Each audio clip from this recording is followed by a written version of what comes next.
Don't care if you've been holding on to your butts all night. If you up, smash that like button. Welcome to Black and Black Times Infinity. I'm your host, Cthulhu's Prodigy, coming to you live and direct from the Vista Smoke Me Out fan with all the decades of dank.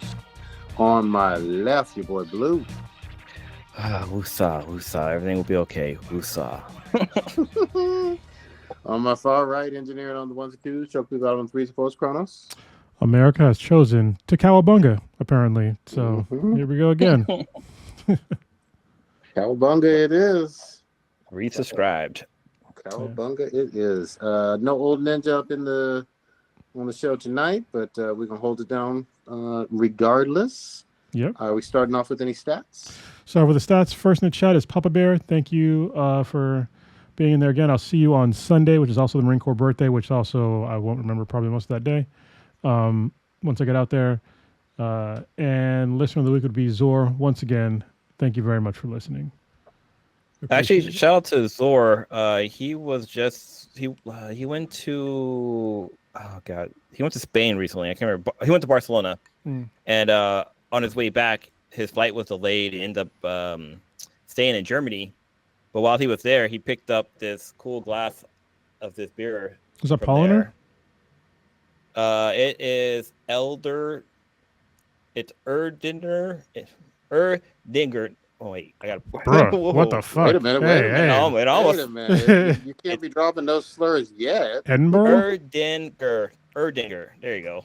Erdinger. Gotcha. It's a will. I can't fucking read this, but it's a German beer. I just popped it up right now. I haven't had it yet, but yeah, he got this for me, which is kind of cool. It came with the glass and like 2 bottles. Nice. So, I like how you did the old people thing that I kind of do sometimes too. Where you like, there's like a space you have to like read something at now. You have to like bring it further away or closer to your face. There's like There's like a point of focus. Yeah, that's a lot of people are getting that as we age. I forget the name of it, but is it presbyopia? Something like that.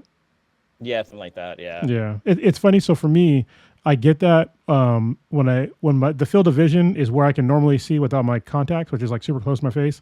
That's when it gets blurry now.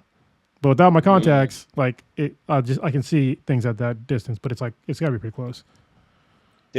I don't know why toy manufacturers are doing this now, but like why is the font or text on like packaging just insanely small? It's like my been that son, way. like he was recently he was sick like last week until he was taking some medication, and like the label on there, dude, I was like moving it back and forward, like had to turn on the light even brighter so I could read it better. Like It's time for bifocals, bro. It's time for the bifocals. Well, that's what I got. That's what I have on right now. Oh man, they maybe need some trifocals, bro.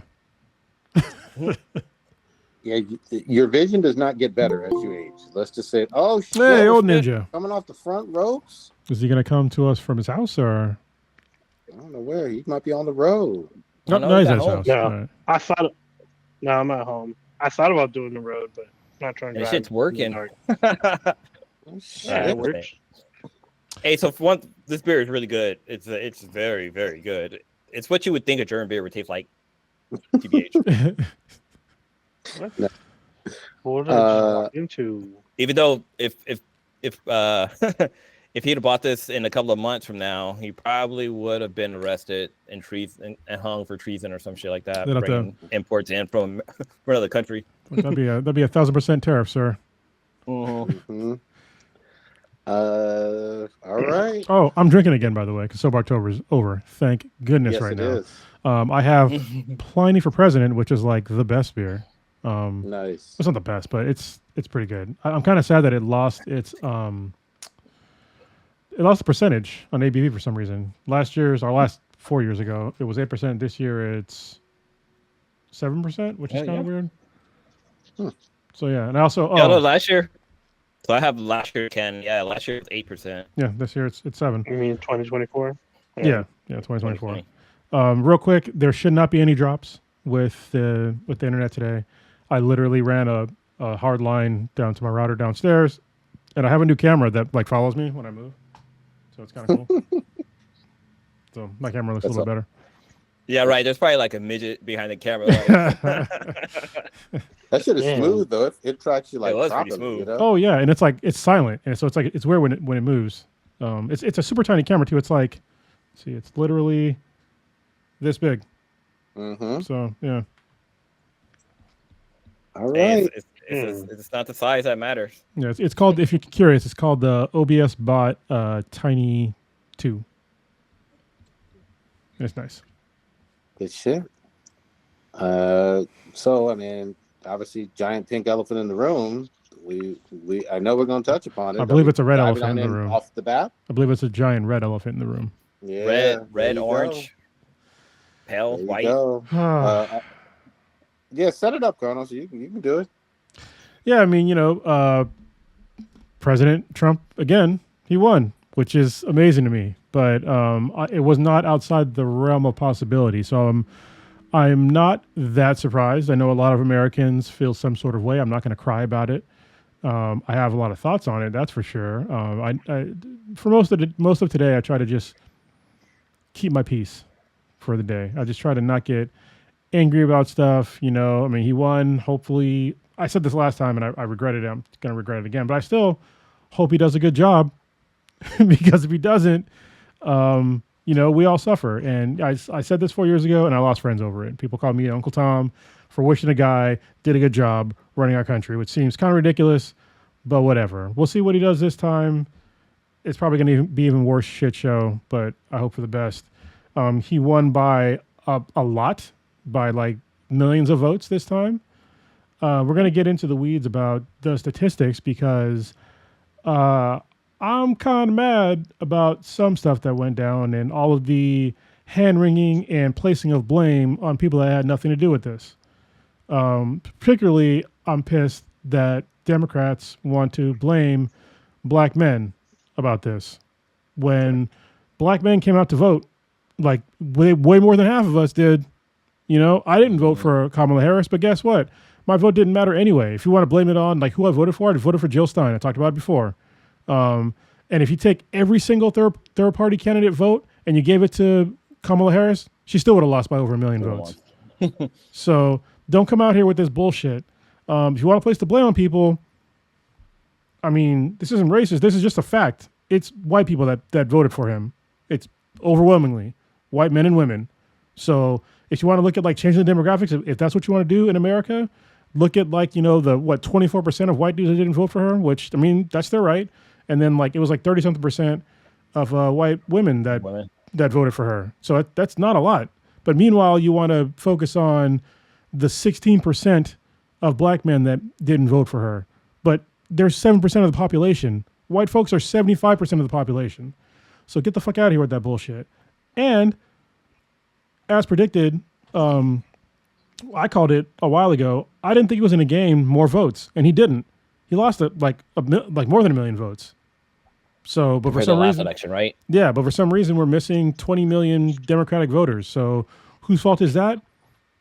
I don't know, but it's not on black men because I don't think there's even 20 fucking million of us out there. So, like the placing of blame on people that had nothing to do with this is so infuriating. It's going to ensure that less people are going to want to vote for whoever the fuck is the Democratic nominee next time, because they're just blaming it on everybody else but themselves and the obvious demographics. Yep. But the stock market's up though, so my stocks are great. I need to look at my investments. Oh, they're looking fantastic. Old Ninja, I know you joined us a little late. You got anything on this? I do. I do, but I don't know how far. I don't know if you all. I mean, touch on the big points out there. All the numbers and whatnot. I will say, like as a counterpoint, as from what I've seen out there, I've seen a lot more blame placed on Latino men than I have on African American men. What I've seen is people saying they don't understand why Latino men in particular were voting for Trump when he was putting all this immigration, I want to say rhetoric, because there's no legislation as of yet. But he threatened, or not, I don't want to say threatened. He promised. I guess. Yeah. He promised legislation on immigration, which doesn't make sense to me because if you're a a Latino man, both brown and black, you are possibly a target for deportation, even if you were born here. You're going to have to prove that you're born here, and you're going to run into those guys that are not going to believe you no matter what fucking documentation you have, and they're going to put you on some fucking camp and try to ship you across the border, but despite what you say. And it's very weird to me. So I was looking, I'm not Latino myself, but I was trying to understand why people were upset about this, and I was looking at reasons why people brought this up. And so one of them, which made sense to me, I can't say that this is the absolute reason, which it surely is not. But one Latino male said that he had immigrated here and he became a citizen, and he said it looked like a lot of Latino men voted for Trump because they wanted that immigration reform or restriction, because they didn't want people after them making it easy for them to be citizens, because it was hard for them when they had to go through the process. They didn't want the process being easier for people after them. I'm like, okay, that kind of makes sense, but that's crab mentality. Wouldn't you want the generation after you to be easier because of what you go through? You could be a model saying, hey, I had to go through this, and because of what I went through, it will now be easier for you because we went through it before you. That's like with like black folks saying that, we want our kids to be slaves so they can understand how life would be if they're free or something like that. Like that sounds like that's a backwards thinking right there. Well, but I want to be clear though when it comes to, again, placing the blame in the wrong area. Latino men represent like max 10% of the population. If they let's be clear here. If the votes that they need to go after are not minority votes, like, yes, they definitely help, but the easiest way to do is just like up the numbers in the white population instead of going after, these small groups of people that are still overwhelmingly voting for you. So even though the male Latino vote is still over 50%. Yeah, it is over 50%, but there's still that's the thing. It was a 8% differential between those who voted for Trump and voted for Harris, because it's not a wide gap. It's not. It's like 40, so 47. There's a small percentage that voted other or independent, and there's less than 50% that voted for Harris, and over 50%. It's like 53% that voted for, like you said, for Trump. So there shouldn't be. I guess a lot of people expected there would be a much wider gap, where it should be the other way around. It should be like 70-30 sort of. And I'm like, well, maybe they have their reasons. Everyone's got their reasons for who they voted for. I can't tell you what Latino men were thinking or what their motivations were behind, but the numbers don't lie. I mean, they voted more for Trump than Harris. I mean, and the margin was very thin for some reason.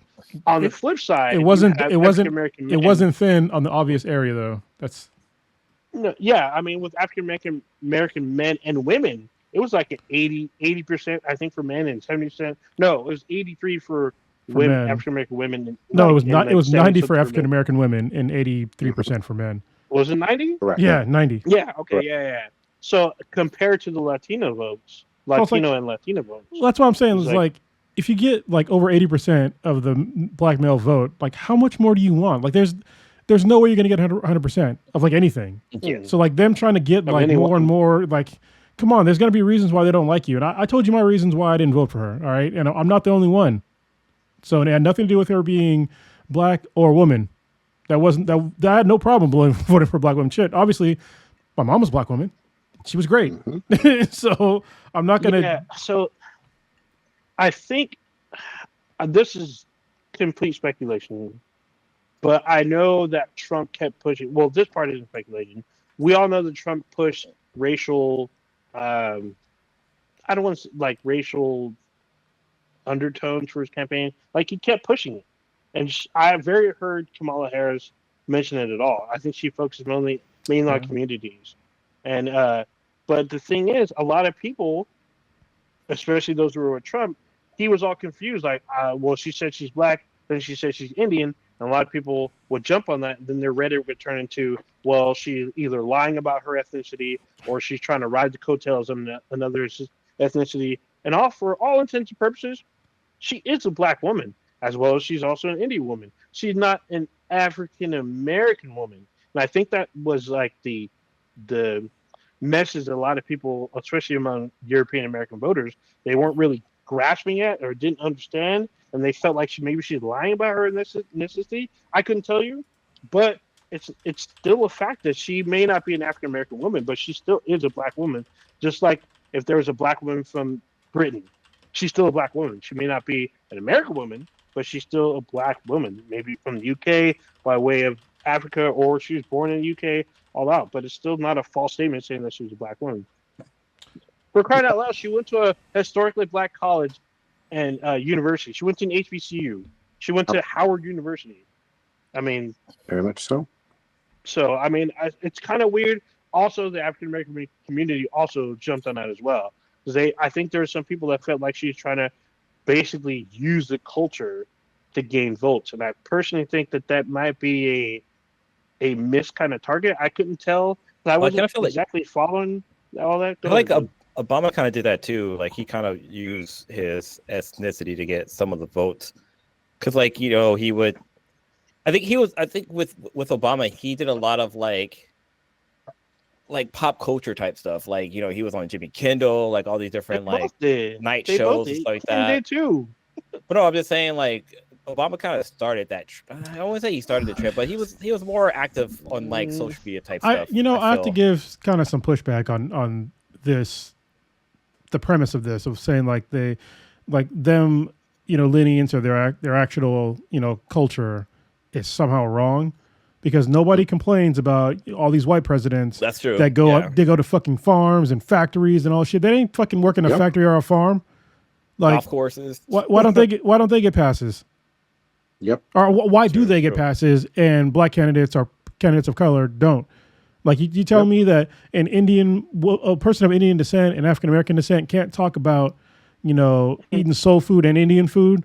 Meanwhile, you got white candidates that can go out there talking about shucking corn and shit like that, and, you know, Thanksgiving and all this other stuff. Like nobody bats an eye for that kind of stuff. Shit, feeding the horses and shit. Apple pie and shit. I mean, you literally you had a candidate that was in a suit and tie working at McDonald's. Yep. Like, come on, man. Don't forget and a garbage truck too. Yeah, the garbage truck. Yeah, he ain't. Like, come on. He also blew a mic. That was Jesus. He broke a microphone. But I want to be real clear on something real quick though. It's kind of going back to something that Kronos said that I agreed with, but in general, and a lot of people said this prior to last night, there was no way that the aggregate of white women in this country were going to vote overwhelmingly for a black woman as president. To be the first female president. And shit. That was Stitches in the house. Oh, shit. What? We got a consensus. Shit. Yeah. What up? All five. We have the Black Caucus house. Look what Trump done, brought us all together. Hey, shouldn't you be protecting America right now? I thought everything was on fire. Oh, my goodness. But no, I can only be on for a little bit. I got to actually flying out to Louisiana in like 5 hours. Gotcha. Damn, you going to Bonton? Well, let's turn it on over to you. Let's turn it on over to you, Stitch. I mean, obviously, you know, we're already talking about people were just giving kind of like their initial take, and we're analyzing it, doing the who, what's, and wheres and whys. But if you got a take, speak on it. No real take. I mean, I'm not surprised by anything really. I don't know if I've reached the peak stage of numbness. But nothing this country does really surprises me, like as a majority. And I think my sort of coping mechanism that I sort of think about is like being a minority in general, and also being a minority on the intellectual scale, because to be intelligent, you have to be smarter than most. You have to also factor in that the majority of people are going to do some dumb shit. And it seems like this country's doing some dumb shit again. Let me just like, for context, put this out there because I don't think this point has been made yet. I mean, this by far, this was a loss for Harris of the popular vote. And this is the first time that's happened in a couple decades for a Democratic candidate. And the other thing I'll say is, and I'm just stating a fact here. It sure seems that Trump is undefeated against unpopular Democratic female candidates. And I know people don't like to put it that way. You show me where he's been able to, not win against a controversial or unpopular or however you want to categorize it. But a female Democratic candidate, he seems to eat them for breakfast. And last night was an even bigger example of that than 2016. And I will also say, and you can rewind the clock to 2016 when we were on this show, I don't think a lot of the lessons were learned from 2016 at all. Yeah, no, and I think, especially when it comes to like, you know what I think, this is my honest thoughts on this, is that I don't think that the Democratic Party understands what they're supposed to stand for anymore, like at all. And I am not Democrat. I've voted for Democrats before, but I'm not a Democrat. I'm also not a Republican. I told you who I voted for. So I think they lost a point. They've been trying to go back towards the center, which means further to the right, for a long time. And they keep fucking this up. Like, if you look at two of the issues that Kamala Harris really shit the bed on was Gaza and immigration. So when you look at those two issues, for a lot of people, especially immigration, you tell me what is her stance? How is her stance different than Trump's? It's not different. Yep. Like, if you look at her actual policy, it's not different. So, like, why the fuck would you vote for her based on that? And then when it comes to Gaza, like, they both have pretty much the same stance. Like, they're going to keep funding Israel to do this shit. And that's our tax dollars doing that. She lost a huge portion, pretty much the entire portion of Muslim votes in America because of this. Mm-hmm. But, she didn't want to focus on that. And when it comes to just, that subset of a group, that's more than just them, because there's a lot of people that are multi-ethnic groups that want this war to stop. They want us to stop funding this war in some other country. It doesn't make sense anymore for America to keep doing this. It's been over a year, and we still keep giving them all this shit. When, if you look at GDP wise, Israel is a way more well-off country than both Palestine and now Lebanon. And meanwhile, we're funding their shit. Like, why are we doing this on top of our already inflated DOD budget? So these things are serious issues if you consider yourself on the left. Most people on the left are not for more wars. They're not for funding wars. They're not for any of that shit. And we've funded 2 wars that the U.S. isn't even fucking fighting in over the past 4 years. And it doesn't make sense. So I think the next Democrat that comes out, they need to actually go for left-leaning things and stop trying to coax a Dick Cheney and Liz Cheney and all these fucking Republicans. Fuck all them. Honestly, if you want to go back to your base, this is why you're missing 20 million fucking votes, is because what you're selling is the same thing that the Republicans are selling. Those are my thoughts on that, honest thoughts. I love it. Let me jump in here on one quick thing, and I'll turn it over. But one of the people that we've failed to mention here, and I got smoke for him, is current President Biden. Yeah. Let's be really, really clear on this, at least from my perspective. Rewind the clock to 4 years ago. Biden won in 2020, and before he's even inaugurated, January 6th happened. Oh. We all were on this show talking about how scary, disappointed, how treasonous, all those other things January 6th was. Yes, there were prosecutions of some of the people who committed the acts of the insurrection. However, they slow-walked and did not expedite the federal response to really the mastermind behind that shit being Trump. And Son Garland. He should not have been eligible. He should have been locked away in federal prison for crimes had Biden done his fucking job. And I see almost nobody having that level of recent historical events and understanding of, if you rewind the clock, we all said, he should be under the jail. The entire country, for the most part, at least the majority, 60+% or 70%, whatever it was in favor of prosecuting him and getting this over with and done. And he was free. Now he's about to skate through all that shit. Not only is he free, but he was literally found guilty of additional crimes, things that had nothing to do with January 6th. Like, he was found guilty for sexually assaulting a woman, and he was found guilty of a shitload of financial crimes. And this dude is still free, and people still voted for him. New York. 1 million people decided this is the guy. Like, he's a convict. Like, you can't be a convict and work for the federal government. All of a sudden, you can be a convict and be the president. This is so insane to me. Apparently so. So every single application for school, housing, job application, all of them need to drop. Have you ever been convicted of a felony? All that's got to go away starting January 1st. No, no more. If you apply for a job and you lie on your resume saying that you weren't a convicted felon or something like that, because they do a background check and they'll find that they'll offer you the role to do the background check, and they find this information out, they can withdraw their offer.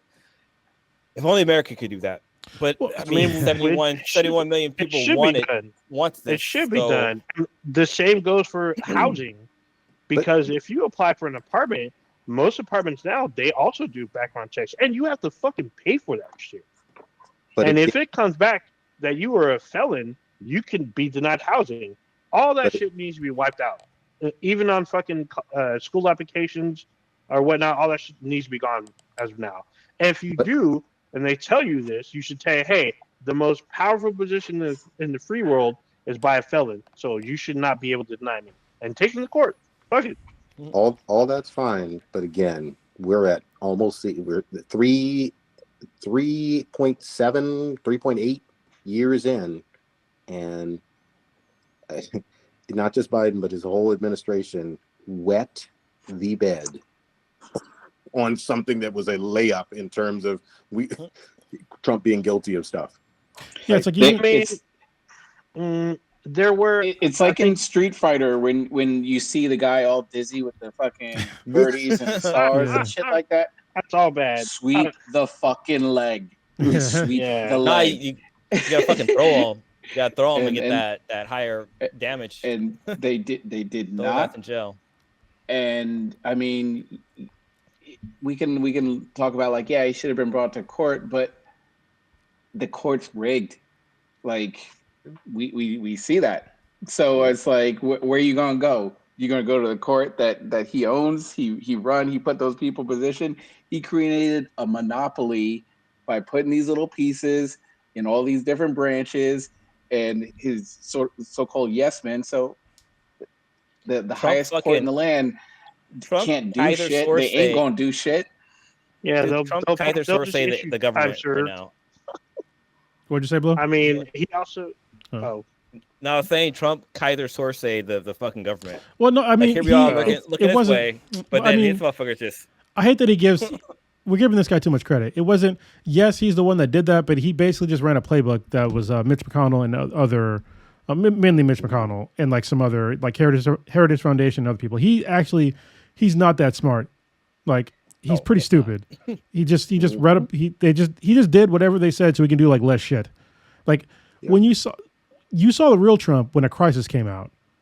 Like, look what he did during the COVID when COVID first came out. He didn't know what the fuck to do. He was out there just babbling, trying to be funny. It's like, dude, people are dying.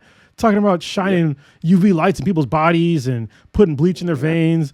Like, what the fuck? Like, that's that dude. And people think he's going to be a quote unquote good leader. Like, he's not a good leader. He doesn't inspire any sort of leadership quality in anybody. Like, nobody should want to be led by this guy. He cannot hold his shit together in a crisis. If another crisis happens in the next 4 years, we are totally fucked. It doesn't even matter what the crisis is. We are fucked. It's not if, it's when. Yeah. We've been around long enough. We know something else is going to pop up. But it doesn't take intelligence to know to put your friends in places that will help you out. But then that's like... If it was like part of the 10 crack commandments, it would be there. Yeah. I mean, they're not his friends, but it's just like, yo, I got you this job. Remember who got you there? Yeah. You there because of me, right? So now I'm on trial. Okay, wink, wink. Yeah. So Stitch, does this not reminiscent of House of Cards? This is some, but I mean, obviously Frank Underwood did some Frank Underwood stuff, but I loved House of Cards for what it was. But this is, I did too. This is right out that playbook. We were both watching it, and it feels like this is part season 6 and a little bit of season 7, which doesn't exist, but still, it's like some new shit fucking overturned, and it's like House of Cards is like their playbook or some shit. It's like they took notes and shit. I can't believe all the stuff people just overlook just in terms of like decency to let this happen again. Like people always talk about it, and not to get all crazy with it, but people always bring up like 9/11, never forget, blah, blah, blah, blah, blah. We are less than 4 years away from motherfuckers breaking into what's supposed to be the most secure place in all the fucking country, putting their feet up on desks, shitting on desks. Doing everything, fucking running over police, fucking jabbing them with fucking flagpoles and all kinds of crazy stuff. And then for him to tell his own, he's all down with hanging the vice president and all this. And then him to get found liable for sexual assault, be impeached twice, multiple found felony convictions and stuff. And people are just like, they forget about that. Like I can't wrap my brain around that, and it makes me just like, it's an icky feeling that I think some people are just so anti, maybe women, maybe just for sure of color. Yeah. I don't know. Yeah. No, I mean, I don't want to paint everything with a broad brush, but I mean, no, it doesn't. It's there in our face to be like, this guy is the better. Really? No, because this is really, it's showing. What this has done, it's going to allow some of these people to just show their true colors. They're not even going to hide anymore because it's already happening. I'm going to read to you a text that my cousin's daughter got today. Okay, and I found out after this because it's on Twitter that she was not the only one. This is my cousin's daughter. A tweet with her name on it. Greetings, and I'm not going to say her name. You have been selected to pick cotton at your nearest plantation. Be ready at 12 p.m. sharp with your belongings. Your executive slaves will come and get you in a brown van. Be prepared to be searched down once you've entered the plantation. You are in plantation group A. And she was not the only one by name that was texted a similar text. Okay. And then you have like Nick Fuentes went off on some crazy rant today talking about women's bodies are not their own, they're mine. And like the consequences are already here. And y'all folks have been warned, but this isn't going to affect most white folks. But every person that's a minority in this country, if you're not white passing, we have to deal with this shit again.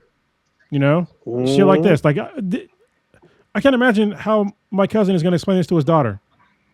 Yeah. You know, and if you're white, you don't have to deal with that kind of shit. Like what's he going to say?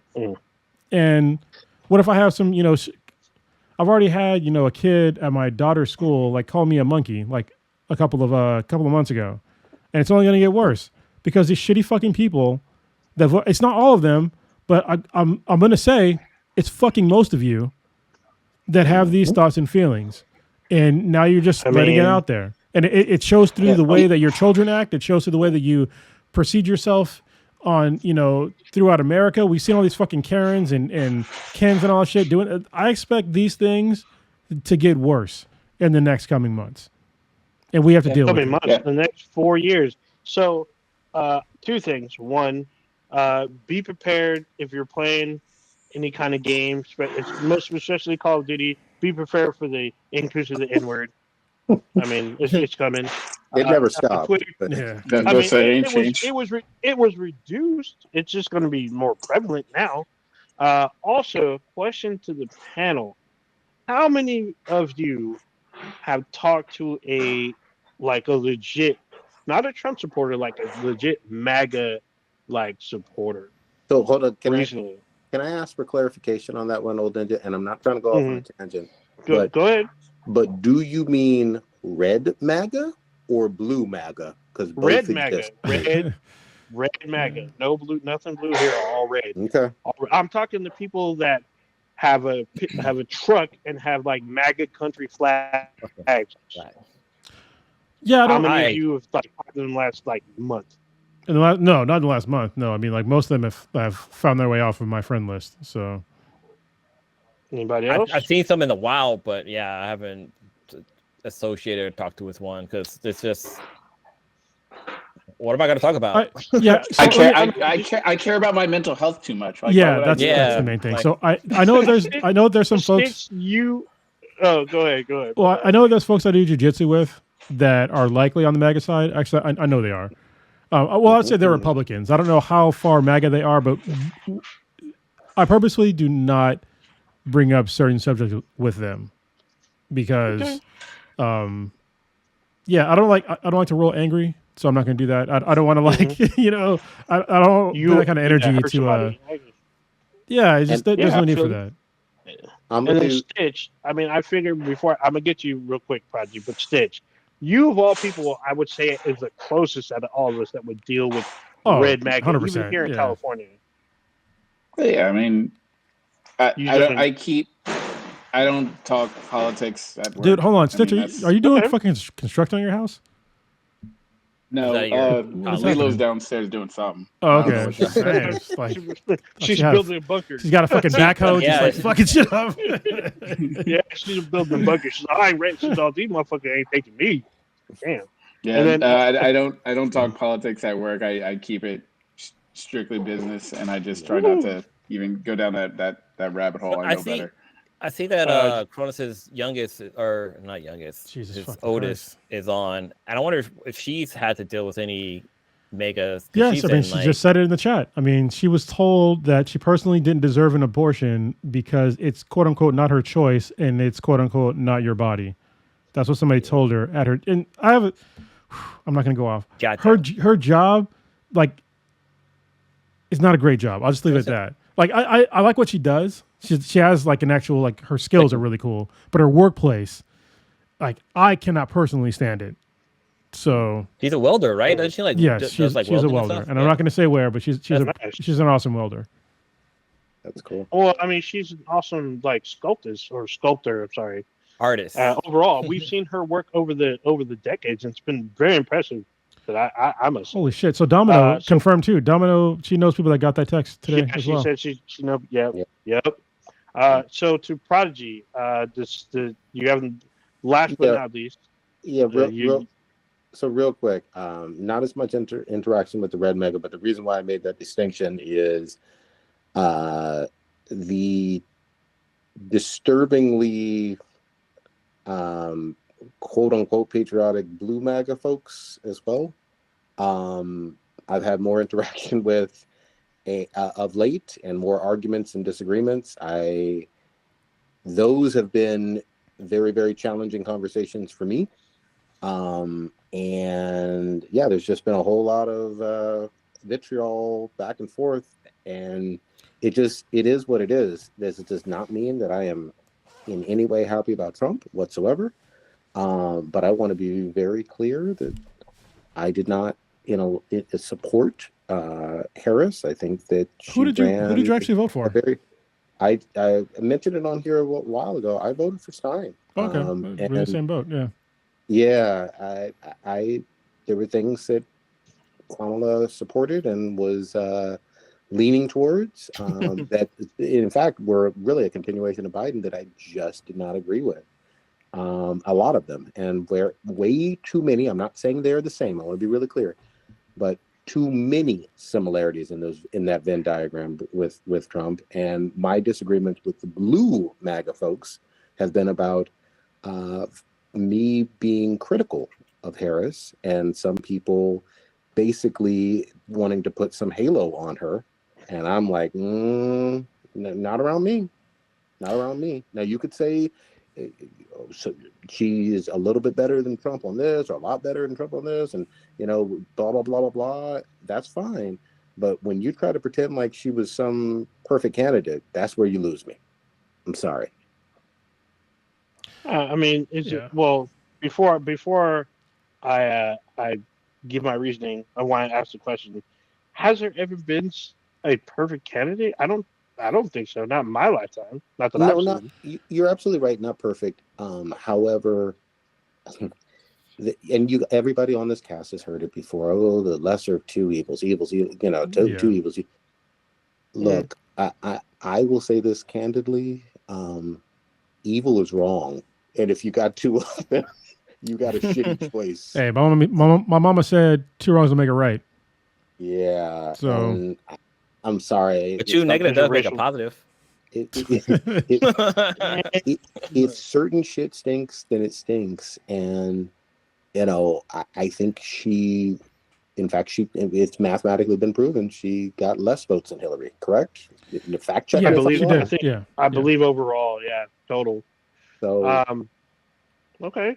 My reasoning for asking the panel is because I can't say this is fact or stuff, but I will say, based on what I have seen and talked to people that are definitely red MAGA, to kind of, I guess, shed light per se on what Stitch and Cronus were talking about, is that most of these people, they do not see him as like an average person. To them, he's like almost deity-like. It sounds fucking stupid and fucking like there's no way, but these people literally see him as a deity. I have had back in 2020, a friend of mine literally said her stepfather he literally proclaimed Trump was like the new Jesus. He represents a lot of their deep down personalities, how they felt when Obama was running and stuff, in terms of like their deep hatred for whatever it is, and just be like, you can't tell me what to do. I'm my own boss. Blah blah blah blah blah. I'm gonna do whatever. And those people didn't go away. They didn't feel shame. They just kind of took down their flags, put them in their garage for a little bit, and then when the time was right, they're like, "Oh, we back." Like they didn't change their views. They didn't have a come to Jesus moment. Maybe a few that you see are like posting on like Facebook, like, "Oh, it's a Republican until whatever, January 6th, blah blah blah blah blah." But it seems like the vast majority of them were just like, "Yo, we back," and that's all I've been seeing on my timeline is like, "We back in this bitch." So I want to be clear though. Hold on, just for the record, go ahead. He got almost 3 million less votes than last time, so he did lose support. It's just that Kamala Harris she wasn't the one. Support. She wasn't the one, and I mean, y'all have heard me say it like back when she was a candidate. Not even a candidate. She was running. What the fuck do they call it? Was a candidate, right? Yeah, candidate. She was a nominee. Candidate. But she was one of the first ones out because she got bodied by goddamn what's her name? By Tulsi Gabbard. She got bodied by her, and she never recovered. Andrew Yang lasted longer than her, and I'm an Andrew Yang supporter. And they fixed some of the stuff, but also, Trump didn't even bring up how she got bodied by Tulsi Gabbard, which she's lucky because she would have got even less votes, because that's one of the things that I think both me and Prodigy have a problem with was her record when she was the DA in San Francisco. I was willing to let go of that and vote for her. That part was debunked. It wasn't all debunked. No, because it wasn't all debunked. Yeah. It was partially debunked, but there was definitely there's at least there's a guy that I know because he's fucking on the internet. He's been on news cycles where he was falsely sent to prison while she was the DA, and he was exonerated. And there's like a bunch of other things where. Anyway, I don't want to get into it because when you really get into it, it's like it gets into like the tough on crime thing, which is like that's what a lot of these Democrats do. Like that's That's why I don't like that when people on the left are voting for Democrats that are still tough on crime. It's like that's the same thing that the Republicans do. So like, what are we really doing here? Like, what do you actually fucking want? All right. What they love to do is, and we saw it so pervasively this time around, is shift drastically, not just to the right, but to the extreme right. Yeah. And then wonder why more left-wing progressive people leave and are, scratching their heads like, no, I don't want this. And I'll also say this, let's just be really clear, just to throw it out there, there was no fucking primaries either. So it's not like, the voters selected her, So anyway, sorry. But like I said, like, I mean, I was still willing to vote for her up until like the whole, like, I'm going to make the military more lethal and not really having a stance to help out Palestine. So those were like the two things that nuked her for me. I was going to say one positive thing that comes from Trump winning is that he can't run again unless he fucking does some crazy shit while he's in office. But I agree with Stitch. Go ahead, Stitch, because I agree with Stitch is what he's going to say right now. Go ahead. No, just wait. Just wait. Yeah. What the fuck? I mean, I said in a group chat or whatever. I mean, he's got all the pawns in the place. All he's got to do is just try to amend the Constitution. So which he probably will on the advice of his cabinet or whatever. I don't know if y'all. Who's going to stop him? Nothing. No. The only one he can. The House and the Senate are both Republican controlled. Are they not? He's gonna be like, I won the popular vote. Mm-hmm. What y'all gonna say? Y'all won the popular vote in what, 20 years? Yep. I did that. Yeah. So if y'all want to keep winning, you go ride with this. So get down or lay down. It's like Beanie Siegel. Get down or lay down. That's what he's gonna say. When are we gonna use that magical F word? Not the disparaging one, but the fascist word. Yeah. Because I'll wait till 2025. That's fine. He said it. He said he's going to be a dictator on day one. That's what he wanted to do, right? Like those are his words. I mean, he. So I want to rewind just a little bit on what Kronos was talking about, or actually what I brought up as well. Like the people, his supporters. Actually, I said it on this cast. When he got shot, people were like, "Oh, he's vulnerable." This and that. I'm like, no, this is going to rally his fandom even more, and it did. It didn't. Still, the numbers. I guess it did. The numbers. I mean, if you make shirts with you getting shot, or with you with your fist in the air with the bleeding ear, and people are wearing this shirt at your rallies, Ninja, the numbers do not lie. He lost support. Okay, he lost support for 3 million, but he still won. That's a lot of fucking people. It could have helped bring people over to vote, so there could be some truth to it. He could have been losing votes at the time. But then once it came to the polls, it finally you brought him back. Basically, my point is, I feel like the people that support him feel like he is untouchable. Well, yeah, his diehards for sure. I agree with that, but I mean, definitely, I don't think it gained him votes. I think he gained. I think it strengthened their resolve for him, and that brought. For his die. Okay, I mean, for his diehards, but like I said, he just. I don't think it gained him votes because he lost a lot of votes. We just had a candidate that because I'm not a fucking Democrat. We just Harris is just not the person. Just strong enough to take him down. Yeah, that's no. I'm just saying. It was just this L is solely upon the Democratic Party, because they're the ones that decided to not have primaries. Jesus Christ, even the fucking Republicans had debates. Where was the Democratic debates? They didn't have anything. Wait, was there? No. Was there Republican debates? I thought it went straight to Trump. Marianne Williamson. No, there were debates for the Republicans, but Marianne Williamson, she was running for, but. Yeah, but don't forget though. I mean, and I hate to keep zeroing in on this, but Biden is currently allegedly president, and allegedly, goddamn man. Yeah, no, he's president until change of power. He's got 3 months. I know what he's trying to say.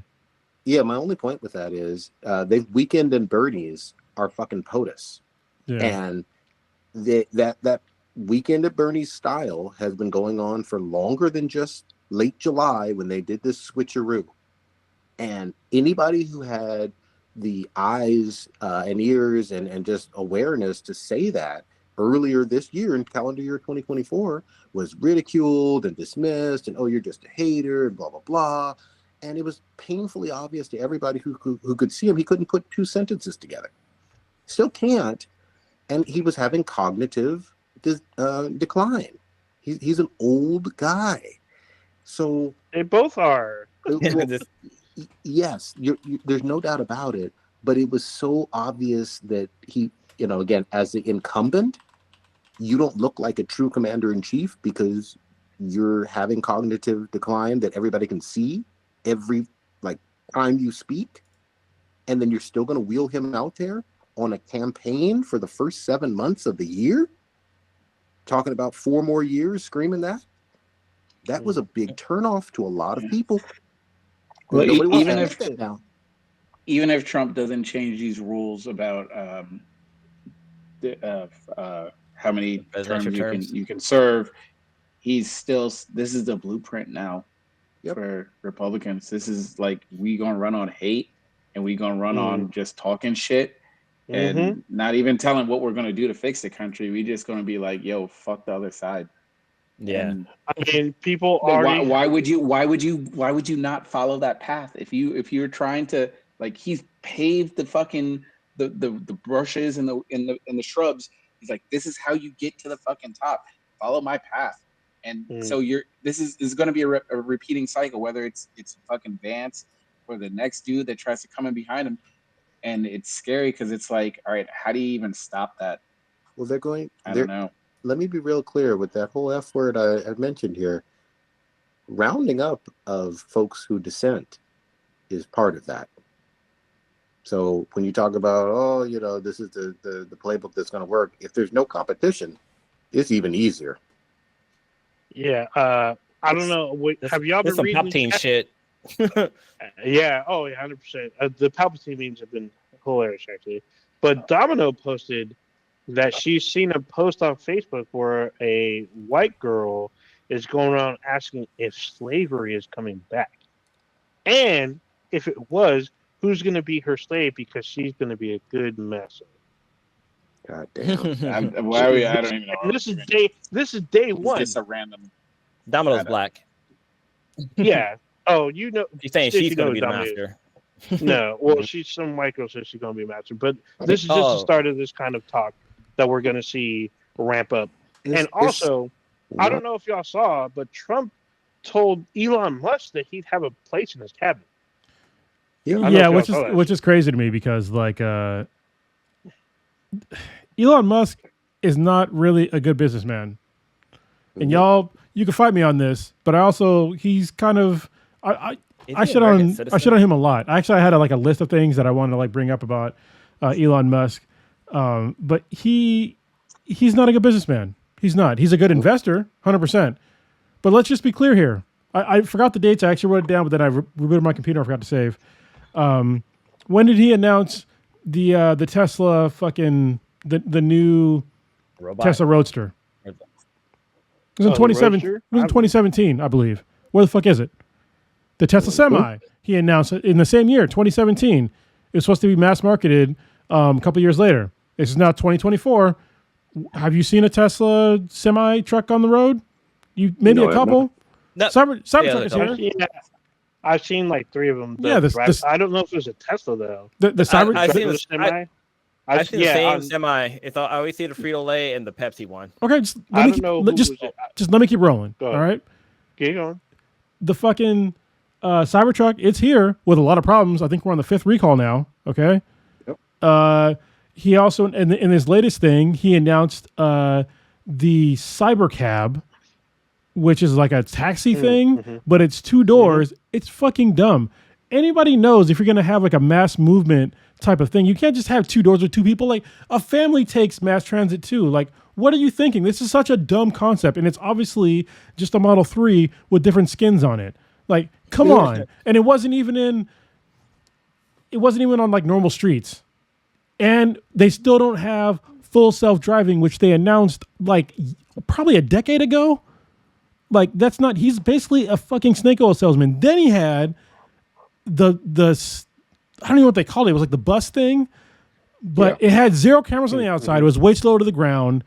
There was like, again, it's supposed to be full self-driving, but it's not here yet. And now he busts out this new like robot thing that was remote controlled by humans. Like, what are we doing here? That's the guy that's going to run business for you. And you forgot the implant. People are dumb. oh, plus the implant. Yeah, where the fuck is that?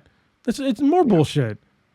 And he's got 11 kids. People are they're dumb, and they don't do their research. They just he's got fucking billions and trillions of dollars. He must be smart. That's all they fucking. That's the depth of the level in terms of like investigative thinking that people are doing in fucking Arkansas. Or fuck it. I did my research. Michigan.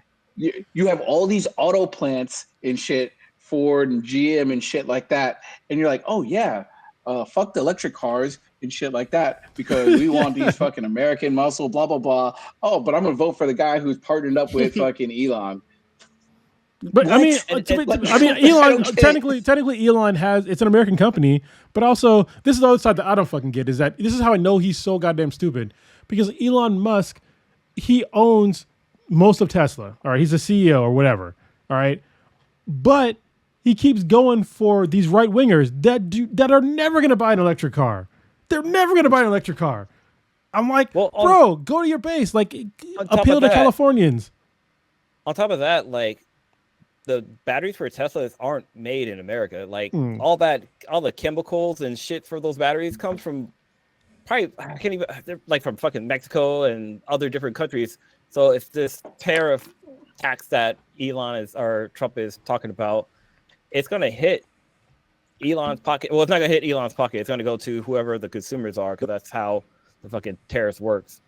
Yeah, well, and it's also like the way he gets his money is the way he gets his money. The reason why his net worth does not go down is because he does the whole buy, borrow, die thing. Oh, so yeah, when he just for I want to be clear here, if you're not aware, Elon Musk did not buy Twitter with his own money.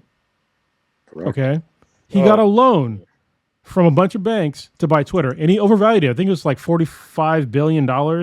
That was not out of his own money. So, and the reason why that's important is because he didn't pay any taxes on that shit. Because if you get a loan for money, like you don't pay taxes, you pay some interest, but you don't pay taxes. Yeah. Well, not only that, I mean, Twitter's a shit show as a direct result, and it's lost a whole bunch of money since he's been there. But Blue is absolutely correct. Just going back to it, I mean, tariffs mean us as consumers and purchasers pay higher dollars for anything that we buy. So it's just a tax on us. So yeah, I don't know why it's so complicated for some people. And anybody wants to kind of argue that, like anytime, if it costs you more money to give your product to whoever, if you're getting like a fine to ship it somewhere, like you're gonna pass that on. You're not gonna eat that cost. Like that's dumb. That's not good business sense. Like you have to pass it on. So just prepare for products coming into America from other places, which is like a lot of products. It's gonna be more expensive. On NASCAR.com, NASCAR, yeah. I looked up to see like where does Tesla get their batteries from? They come from China. Like on here it says they're manufactured in China. Some of the lithium comes from South America. Yeah, but most of the stuff comes from China, which is funny because that's where the tariff are going to be. China's going to be paying a tariff like how Mexico 100%. paid for the wall. Yeah. I will say this is a side note, but goddamn, I'm impressed as fuck by some of them Chinese EV vehicles. Like yes, dude, the BYDs and shit. Yeah, dude. Yeah. Like, I know they put like 100% tariff on those or whatever, and they're trying to protect. I don't give a fuck what anybody says. I want one. So those things look bad. Let me tell you what's the pulling the wool over the eyes of America. All right, is they sit there and say, oh, we have to put tariffs on Chinese EVs because they're too cheap. There are subsidies for electric vehicles in America. Mm-hmm. There's subsidies. Like when you buy an electric car, you get like $7,000 as like a write-off. And so like we do the same exact thing, but for some reason when you do it in China, it's unfair. When you do it in America, good to go.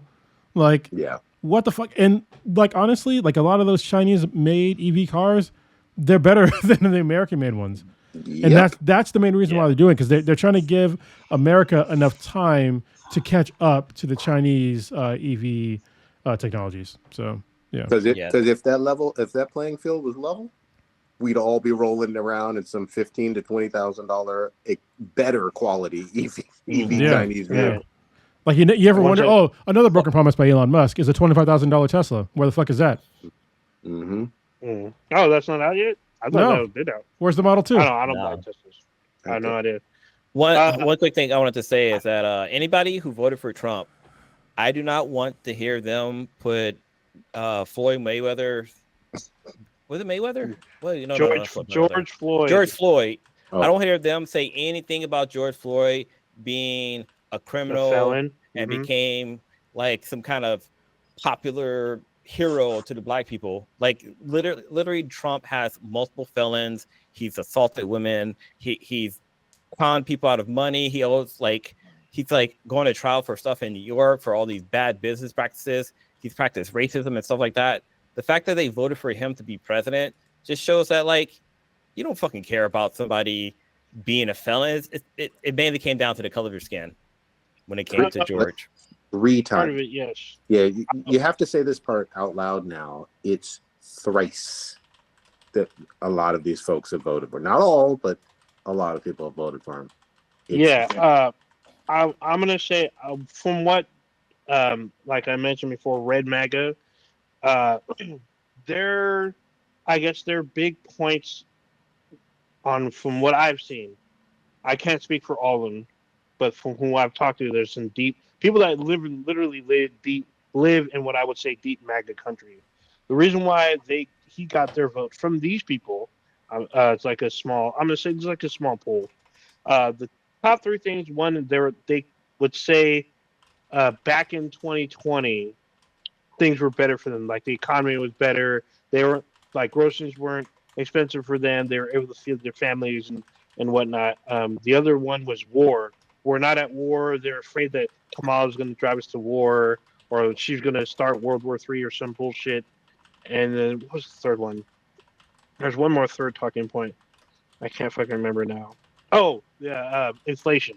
Third one was like inflation. For some reason, they thought that Trump's going to somehow fix inflation or whatever. And I'm like, did you like do any kind of research in this kind of stuff, or just stuff that he said at his rallies that you're like, oh, that sounds great? Like, because they asked me or people that voted blue or anything close to it. They're like, well, what was it about her that make you want to vote for her? And I'm like, well, what? First of all, your point seemed a little shaky, in my point, but I didn't respond. I'm just like, well, I didn't vote. Full disclosure. So, like I said 2 weeks ago, I'm here to watch the world burn, and someone just lit the fuse. The fuse has been lit. He's a kid at recess that promises free recess. I mean, like recess, more recess, fucking snack machines and fucking whatever. Waka waka waka. Tacos in every corner. We'll see. Yeah, we're gonna have access to the everyday pizza at lunch. Oh my god! Like, okay, it's the same thing when people are just like, oh yeah, we're gonna get no tax on overtime. This is no hilarious. tax on tips. I just blah blah blah blah blah. Okay, let me know when that happens. For everybody that's not in the chat on the podcast. We've hit some kind of algorithm thing where like we're getting like a bunch of people just like randomly watching and like putting in a bunch of just like random shit in the chat, and they're hilarious. People are just they're quite some of them are kind of dumb. So yeah. It's all like good, this though. one. Orange is the new Black Lives MAGA. Yeah, it doesn't make any sense. All caps, but he's got brown emojis though, so I think he's a very confused person. Yeah, I mean, whatever it is, what it is. So I definitely I hope you're not a brown person that's typing all that stuff in all caps. So yeah. Oh, should be. I don't know. I think a lot of people like didn't take economics in like high school and that because like inflation is literally a mathematical like trackable equation, and it's like it's not something that can go. You can do things to curb it, but it's not going to go away. Like literally, the price of let's say milk is not the same today as it was in like 1971. Yeah, but hold on, Ninja. Hold on. You're not wrong about that in terms of yes, things get more expensive over time. I completely agree, but a huge part of it for rapid inflation has been just flat out corporate greed. Well, of course.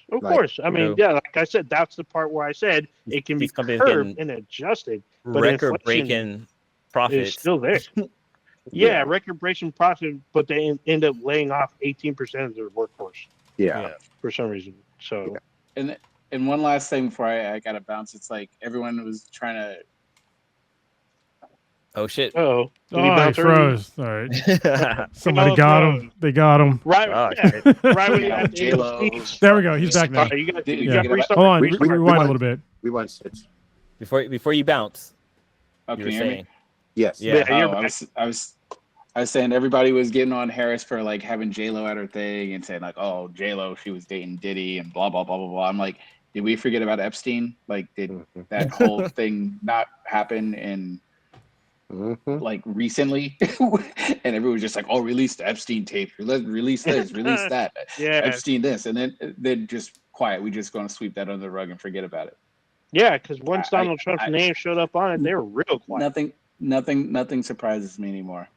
But I will talk to you guys later. Hey, good later, man. Thanks for coming back. Have a good one, man. Good to see you, boss. Gonna say, Stitch said that like doesn't really surprise him, and I was thinking like, dude, we've been through a lot for like our generation. I mean, we've been through a pandemic, we've been through multiple wars, we had like the 9/11 attacks, we had like fucking the stock market crash, we had like fucking the dot-com bubble popping. Like we've seen technology go from giant cell phones to little things that we have in our hand where we can talk on our watch like fucking Dick Tracy. We got like crazy movies that like the effects for movies is like way leaps and bounds than it was like back in the day.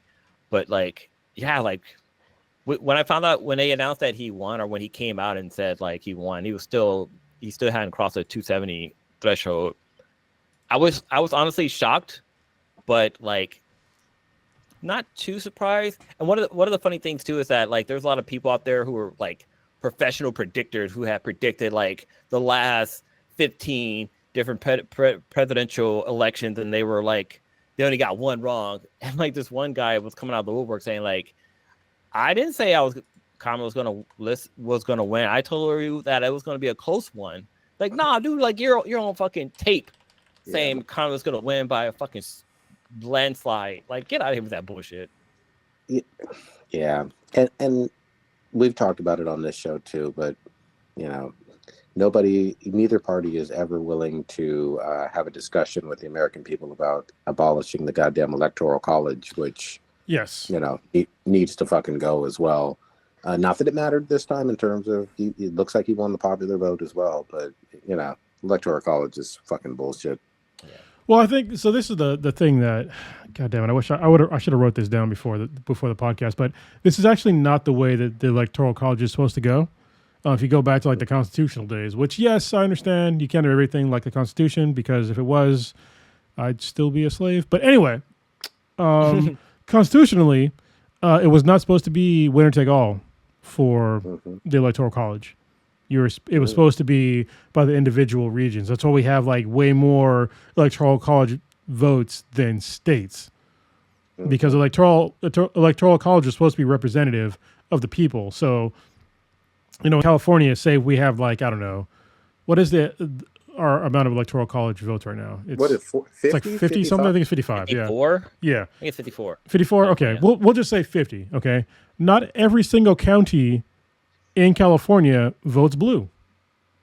Sure. So what it would do is that it would actually take those regions that did not vote for Democrats and they would put that for Republicans in a two-party system, which is what we are right now, which would make things way more even. So it would make basically for the past 20 years before now, the past Republican candidates, they would have lost by the popular vote and the electoral college vote if it was not a winner take all electoral college. But I'm fine with either abolishing it or going back to the way that it was, which is effectively making it more fair. So yeah, one person, one vote, but we'll see. I still think it's funny. Somebody said that well, somebody said something bad on here. The electrical. God, I can't pronounce the word. What's the word for voting?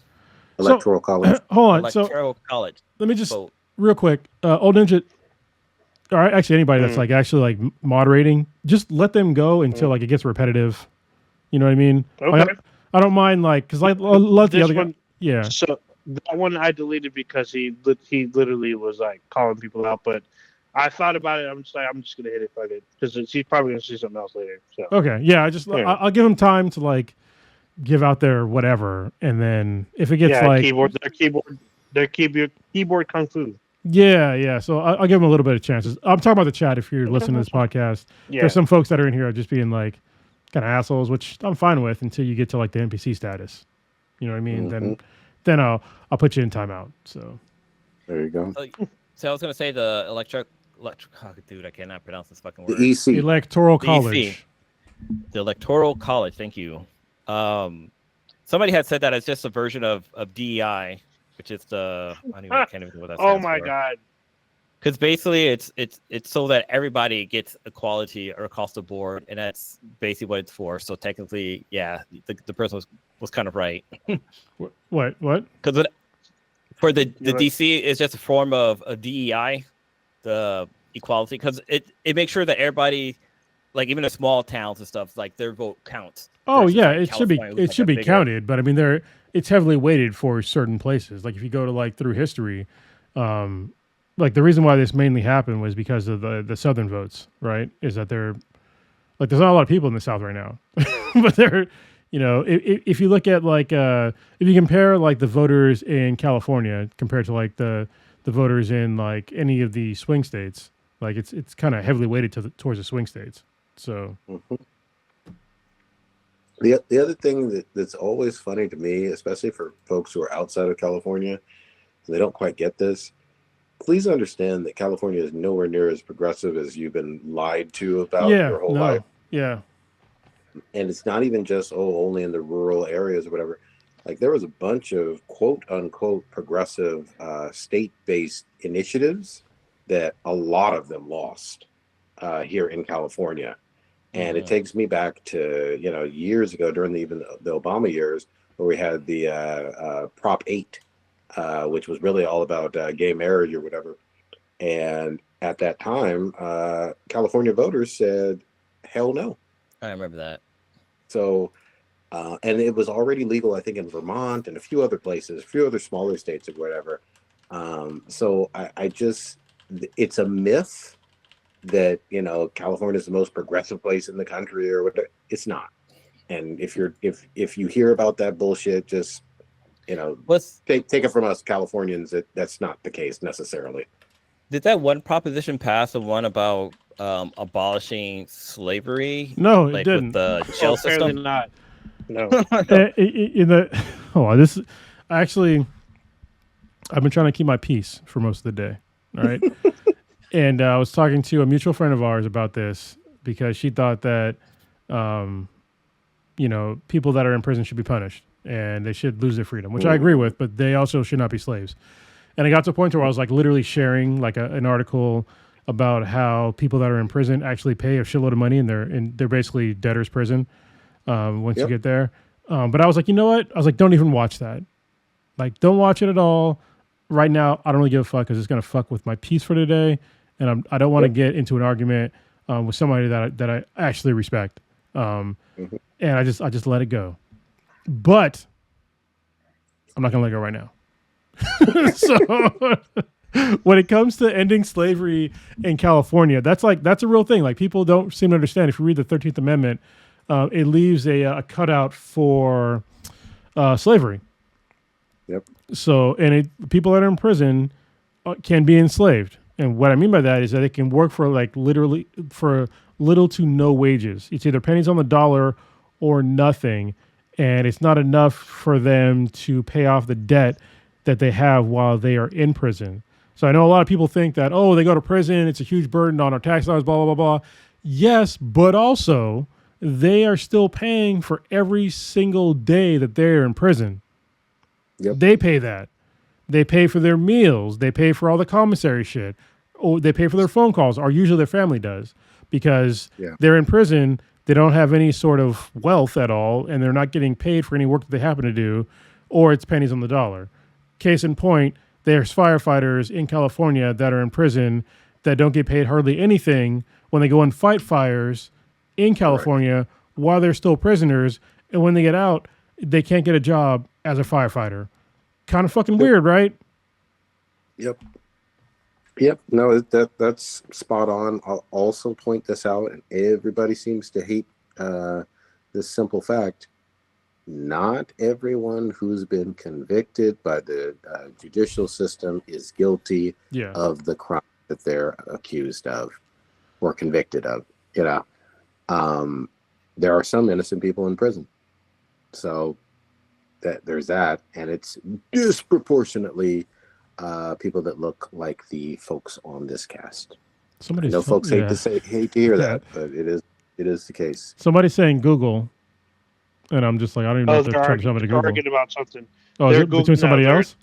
Two of them are arguing. Oh, okay, cool. Because I'm like, I'm not Googling shit right now. No, they're talking about something else. Yeah. Hey, I know we've gone deep and heavy on this subject and whatnot, but Blue is almost caught up and needs to. Oh, I want to hear his thoughts on Turbo Granny. Okay, cool. So this is where if you're watching this podcast for like political stuff, we're gonna take a hard turn right now. Yeah. So we're gonna go back to like what we normally talk about. We are now turning across that giant fucking pond. Turning the page. Turn the page. And I'm gonna grab another beer while I lock my camera. Hold on. The land of the rising sun. I believe that's how it's said. Whew. Yeah, I wish you guys would told me about this show. Dan, because we didn't? What the fuck, bro? Why do you do this? Yeah, dude, what the fuck? I'm just fucking around. Oh my god. So I'm catching up. I think I just watched the one where they fight Granny, Turbo Granny, and that shit was fucking hilarious. Like, dude, I can't remember the character's name, but dude fucking like latched onto her tit when they were supposed to be playing tag, and she was just spinning around. She's like, what's going on? I'm losing all my power. I was like, what the hell? But this show is it's so funny, but it's also kind of, I don't know, it's just kind of clever the way they do different things. Like, we have a guy who believes in aliens and a girl who's like a spiritual medium, and then like her grandma shows up, and then like her grandma's a medium, and when she shows up, she calls her granddaughter granny child or granny daughter. Like, she doesn't call her granddaughter, she called her granny daughter, which I thought was fucking hilarious. I was like dying laughing when she said it. But this show's it's refreshing. It has like that little bit of like a Fulu Kudu feel to it, which I mentioned like when I first saw the trailer for it. But man, I'm enjoying the show, and that fucking intro just gets you going. Like, it's just the beat's just there, like it's just fucking catchy as hell. But I was gonna say the three aliens from I think it was like the first episode. Like, at first I was like, what the fuck is going on here? And then they talked about like impregnating her, and then all of a sudden they busted out like some drill dicks, and I was like, wait, what am I watching? Yeah. But yeah, it's fucking funny. I'm enjoying it. Like, I'm really excited about this show. There's one thing I mentioned in chat. So I'm watching it through Crunchyroll because Crunchyroll got rid of VRV, and I like how Crunchyroll just lets the episodes roll into each other. Yep. Like, there's no countdown saying like, hey, you want to watch the next episode? They just once that credit ends and they do like what's happening on the next episode, they just jump straight into the next episode, and I think that's pretty fucking cool. It's kind of they kind of do that in Japan too. Like when I was there, when you're watching shows, like you don't know when shows end, they'll just roll into the next one, and you're like, wait, there's no commercial break in between them. There's like no credits or anything. They just roll into the next show, and so you're kind of confused on like what's going on basically. Like, are you still watching the same show? Like, how come homegirl was about to die, then all of a sudden like somebody's in the kitchen eating cereals or something like that? But yeah, I'm definitely enjoying the show. I love the art. I love the music, the animation. It's at times it feels like a slice of life romance, and then at times it feels like an action shonen. Mm-hmm. You know what I mean? Yeah. And they switch it up like so randomly. Like I didn't expect, like I think it was like the last episode when they were like trying to reconnect in school. Like that dynamic of the awkwardness of being like a teenager in school. And like somebody that you like, but you don't know how to talk to them, and it's like super awkward, and them kind of missing each other all the time. Like I thought that was like really cool. But then also the last episode, you had Okarun sucking on an old lady's titty. So I'm just and then you had Granny talking about show me your pecker to make sure like you're still a man or something like that. Make sure you still aren't cursed, because that's how the dude gets cursed. Like Turbo Granny takes his pecker like. That shit was, oh man, that shit was had me fucking rolling. And I don't know if you're completely caught up, but the genitalia thievery continues. Let's just say that.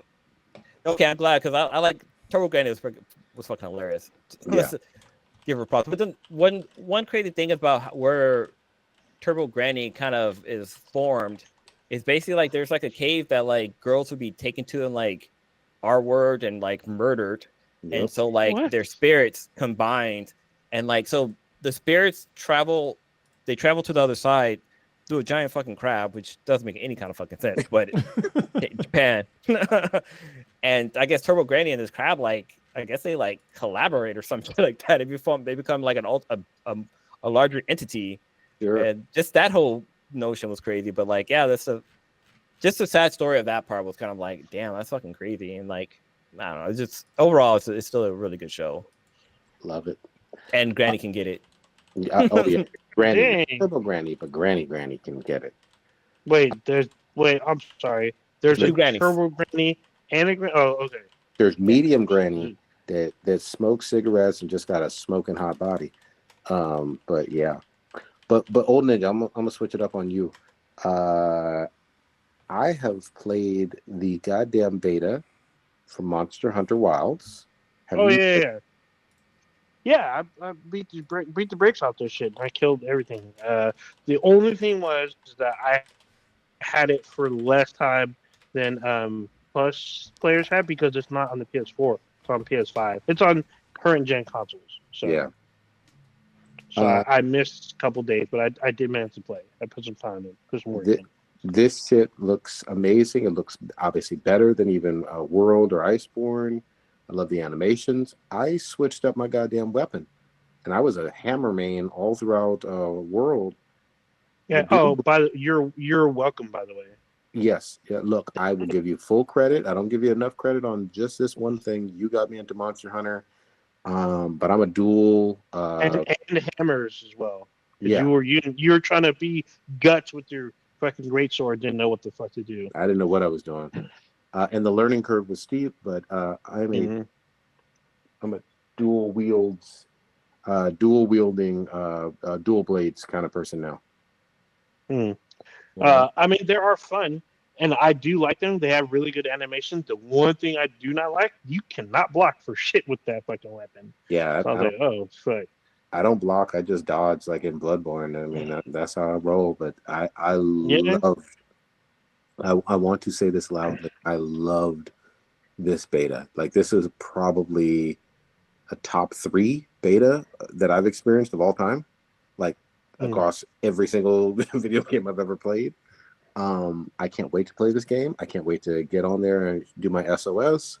I can't wait to co-op with everybody. With you and Jen and Domino rather.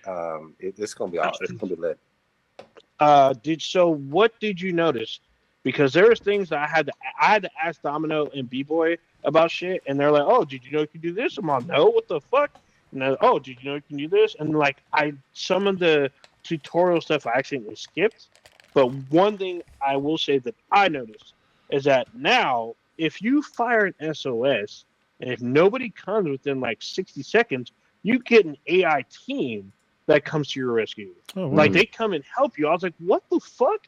Like, and it tells you, it's like, oh, you start with this team. Well, I thought they were just NPCs from like Monster Hunter when they did that shit. But this time they come out in the field to come help you, and they will trap the monster and do all kinds of shit. And then people join the SOS, someone goes away, and that new person just takes their spot, or a player takes their spot. And I was just like, I was kind of blown away by that. So I was like, this should have been there like 2 games ago, but I love it. So what did you notice that was like wildly different? I noticed that my handler literally took the time to say, "What's your play style for your weapon?" Oh, that's cool. All right. Yes. Yeah. He asked me a series of questions and was like, "Okay, based on your answers, I think you should try this, but it's really up to you. If you want to ignore me and try out another one, go ahead." And I was like, "You know what, bitch? Yes, I will fight." You know what I mean? Like play around with shit. Like that shit worked for me. Well, you're also like, how big can I make my titties in this game? If y'all didn't know, hold on, this is a joke, but this is also very serious. So Prodigy plays as like usually a big titty chick in games. It's like, it's kind of hilarious. Like the first time we were playing, what the fuck was that? It was Saints Row the Third. The first time we played this game together on co-op, he joined, and he was like this She-Hulk chick with giant titties and pasties and like panties. I was just like, okay, like, do you? So, and then we proceeded on fucking up the entire town. Yeah. What I also noticed that you can go into battle with more than one fucking weapon. Yes. Now that blew me the fuck away. I was like, I literally went to B-Boy. I'm like, I know you lying. He's like, no, you just jump on and so this is similar to Monster Hunter Rise. I don't think you played that one or did you try it? Yeah, so I tried it a little bit. It wasn't for me. I didn't want to buy fucking Sunbreaker, but B-Boy was like, yeah, you can fucking change like weapons. I'm on. You mean your stinger? Like I'm thinking someone was on. No, you can literally change your fucking loadout. Oh, B-Boy's in the chat now too. Yeah, I saw him pop up, and he knows I'm right because I was like, I know you lying. He's like, no, like you can go in and literally change. I fucking did it within the next 5 minutes, and sure enough, so now you have a mount. Just like in Monster Hunter Rise, you have a mount you can ride into battle. And it's also your fucking a backup reserve of your items. Yep. So your items you can pull off your mount, and you can sharpen and heal and not get hit while you're like prepping up. Resetting yourself, get back in the battle, change your whole fucking weapon, and get back in the fucking battle. I was like, that is fucking insane. Not only that, your handler comes with you on a hunt, and your handler will gather shit and add it to your mount while you're out in the field. And I was like, dude, this is doing too much. The gameplay was faster. There was a lot more shit you can do. There was weather effects on the fucking map. Yep. Like what the fuck? Dude, like the handler sounds like the caddy for golf. Like when you go play golf, you have like your caddy off to the side with all your fucking It was Bagger Vance. There's no Will Smith out there. Bagger Vance. It's fucking Will Smith. Yes, that's exactly what the handler does. And yes, Will Smith said, yeah. So that is you ain't wrong, Blue. The handler is basically like your caddy. She rides her own mount. She will pick stuff for you, and she will suggest things sometimes for you. Like, hey, you might want to go here, or she'll be like, hey, I saw a monster, or hey, you might want to, be careful at this part, or if you've never been to a certain area, she'll point out things that are advantageous in the area or dangerous for you in the area. I was like, this is wild shit. And like everything's moving quick. Like I can ride my mount faster. It follows the what they so in the game there's what they call scout flies. It's basically a fucking what the fuck, a pathfinding fucking like Firefly.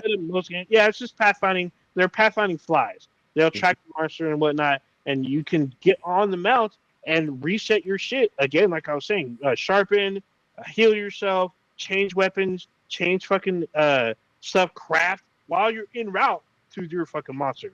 I was like, holy fucking shit. And like, you get there pretty fucking quick, and you can change your speed while fucking trying to do this shit. I was like, dude, this is a lot of shit going on right now. Like, I'm ready. I was like, holy shit. It's fucking crazy. Real quick, one of the things that I noticed that I did enjoy the fuck out of is when I was using the dual blades and I was going after some toad-like monster, I was doing damage to his hind legs or whatever, and he was walking with a fucking limp the rest of the time. It was harder for him to play. I was like, okay, there is like dynamic injuries that you decide where you want to injure that monster. So this shit is gonna be a big ass game. All right, so hold on. So B-Boy just said something in the chat. Talk about the focus abilities. So what Prodigy just talked about, that was the focus ability. So basically, when you're hunting a monster, you can hurt it and wound it, and it will literally be an open cut on the monster. Like it'll be like to the red meat. And what you do is you can focus on it by like holding R1 or left trigger on the Xbox, and it will focus your attack on that wound, and you can damage it so much that it will literally explode. I have a question though. Massive damage. Oh, Ninja, what the fuck is an Xbox?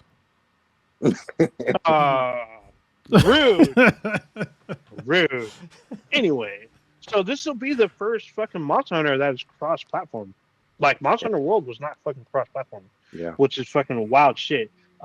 Also, each lobby is 100 fucking players, where Hunter was 16 players per lobby. This is 100 players per fucking lobby. I was like, what the fuck? This is fucking wild fucking shit. I mean, how you've heard my complaints about Monster Hunter before. Does the HUD still look like Agent Smith jacked off and just like busted a nut on my screen with like a bunch of bullshit that I don't want to see? Yeah, let me address that, Kronos. It's easier than World in terms like World. I don't care what anybody says. It had a steep learning curve, and it did have some ugly HUDs and all of that. Are you calling me stupid, Prodigy? No, I'm saying the learning curve was hard. It just was. Yeah. Like, if you weren't used to Monster Hunter, you were like, why am I sharpening a hammer? That doesn't make any sense. Like, sharpen a fucking hammer. Like, what the fuck is this game? Oh, no. The best part is when you're collecting mushrooms and bugs and shit, you're like, what the fuck is this for? I feel like sharpening hammers is what Marines do. That's it. Oh, okay, never mind. I almost made a Marine joke. Is that a crayon eater joke? That is a crayon eater joke. We do stupid shit. Okay. But I will say, on the beta, obviously the game isn't out yet. It comes out in February, I think. Yeah. On the beta, it's cleaner. It's more intuitive. It was easier. It wasn't as Monster Hunter-y. At first, yes, it's easier for newcomers, but at its core, it is still Monster Hunter. To be honest, so I mean, I probably should have played the beta, but I was playing another game at the time, so which we'll talk about in a second. The beta was clean. Yeah, the beta was clean. There was 4 monsters you can hunt.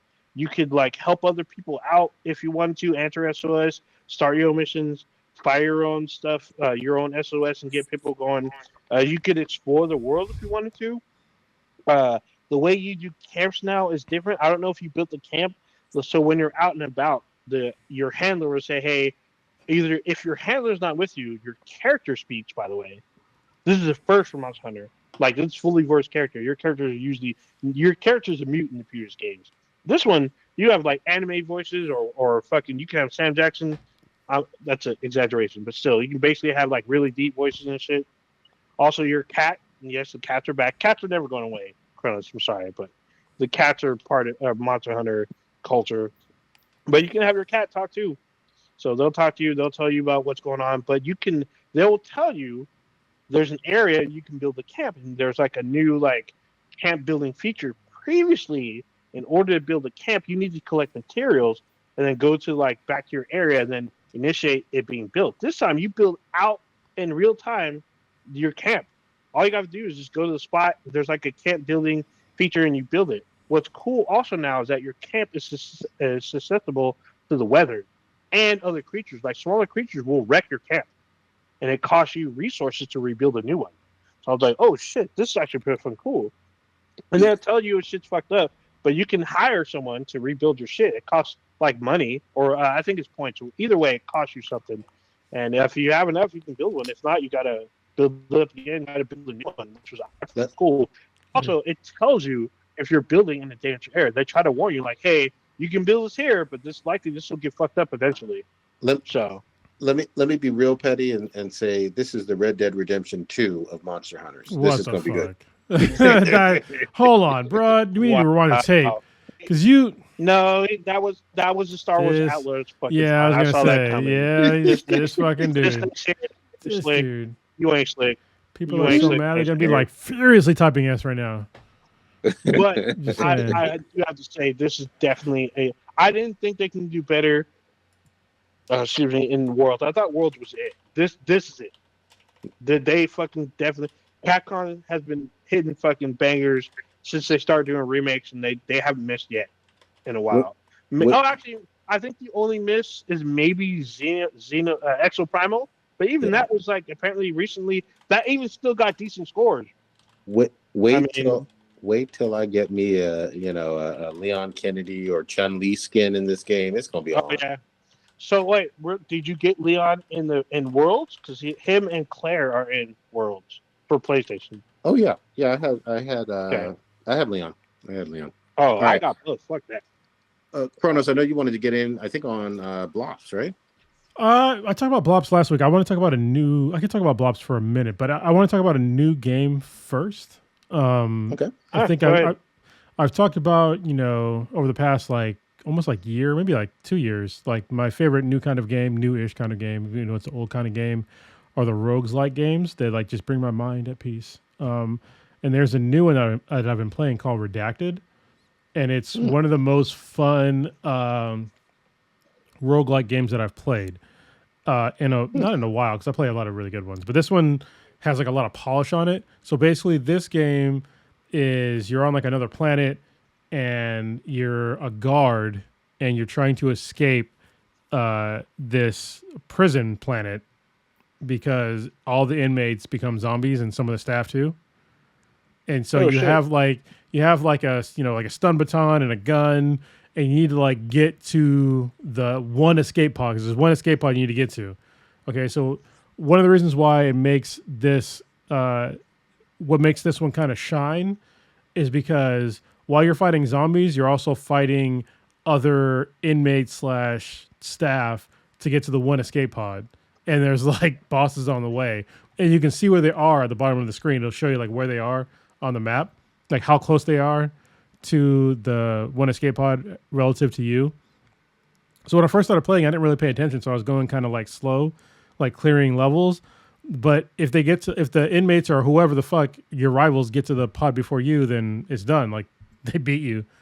And it was just it's been a lot of fun because you can get points to hack the prison to give them obstacles, lock doors for 15 seconds so they slows them down, or make exploding barrels bigger to take away their health and shit like that. But they can do the same thing to you. They can make all of the zombies more aggressive, or make everything frozen, or have a countdown timer on a bomb that you have to defuse before you pass the level.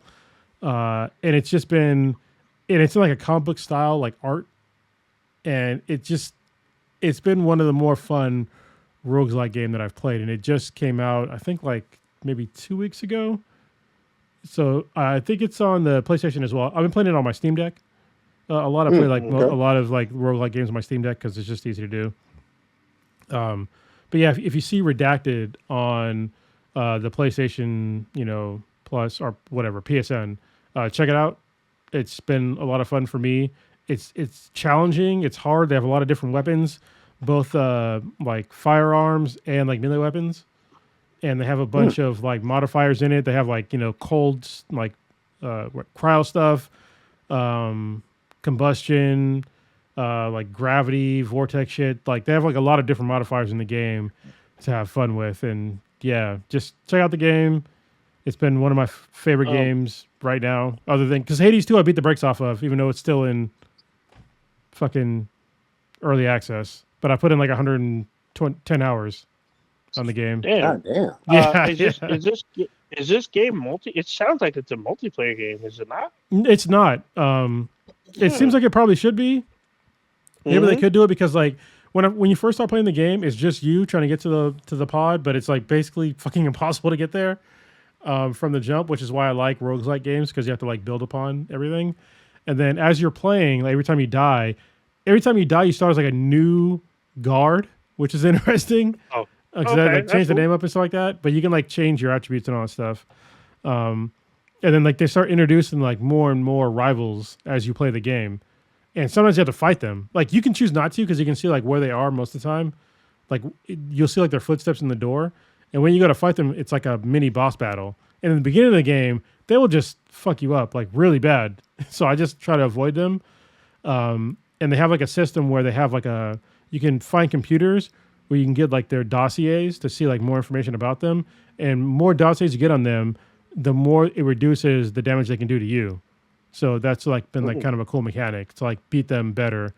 And it also, if you beat them in like a battle, it puts them behind you while trying to get to like the escape pod. So I still haven't escaped yet, but I've only played the game for like 3 days, not solid days, but like 3 days. So yeah. Yeah, you've been finding more and more roguelikes. I'm liking the fact that you appreciate this genre. I might do like a thing where I just record like me playing like, because I play like some really obscure roguelike games that I think most folks probably don't know about. Yeah, oh, shit, I totally forgot. Switch it out. Yeah, I'm about to say we have a Twitch account which I have not been monitoring. Is anybody been monitoring Twitch? I've been on. I mean, technically we're on Twitch right now because we're live streaming. So yeah, no, that's what I'm saying. Has anyone been in there? I thought it was mainly you. Yeah, it's usually me, but I forgot. Shit! All right, hold on. So, Big Boy Frost. It never worked for me. Oh, we'll have to get you on there, but we have to fix that. Yeah. Big Boy Frost. Go ahead. Go ahead. Oh yeah. So I was gonna say with Twitch. No, so with Twitch, I can never connect. Like every time I try connecting, well, this was back on the PS4. Whenever I would connect with Twitch, it's that it wouldn't show. I couldn't see people in the chat. You could just see me, but I couldn't interact with you, which was weird. But bro, go ahead. The PS4 was like 45 years ago. Try out the PS5. I'm just saying. Yeah, but he said 45 years ago. God damn. So B-Boy Frost is Killer Frost in the chat. He has played Redacted and he likes it too. He says it's lit. Nice. Yeah. He likes those games too. Well, He's like the only people I know that are all about those type of games, which is fine, which is great. But honestly, I think is like, listen, if you're an older gamer, these are like the perfect kind of games for us. Because it's like you can get like 30 minutes, like maybe an hour, like max. That's like a long time for a roguelike game for like a run, and then you can go on to some other shit.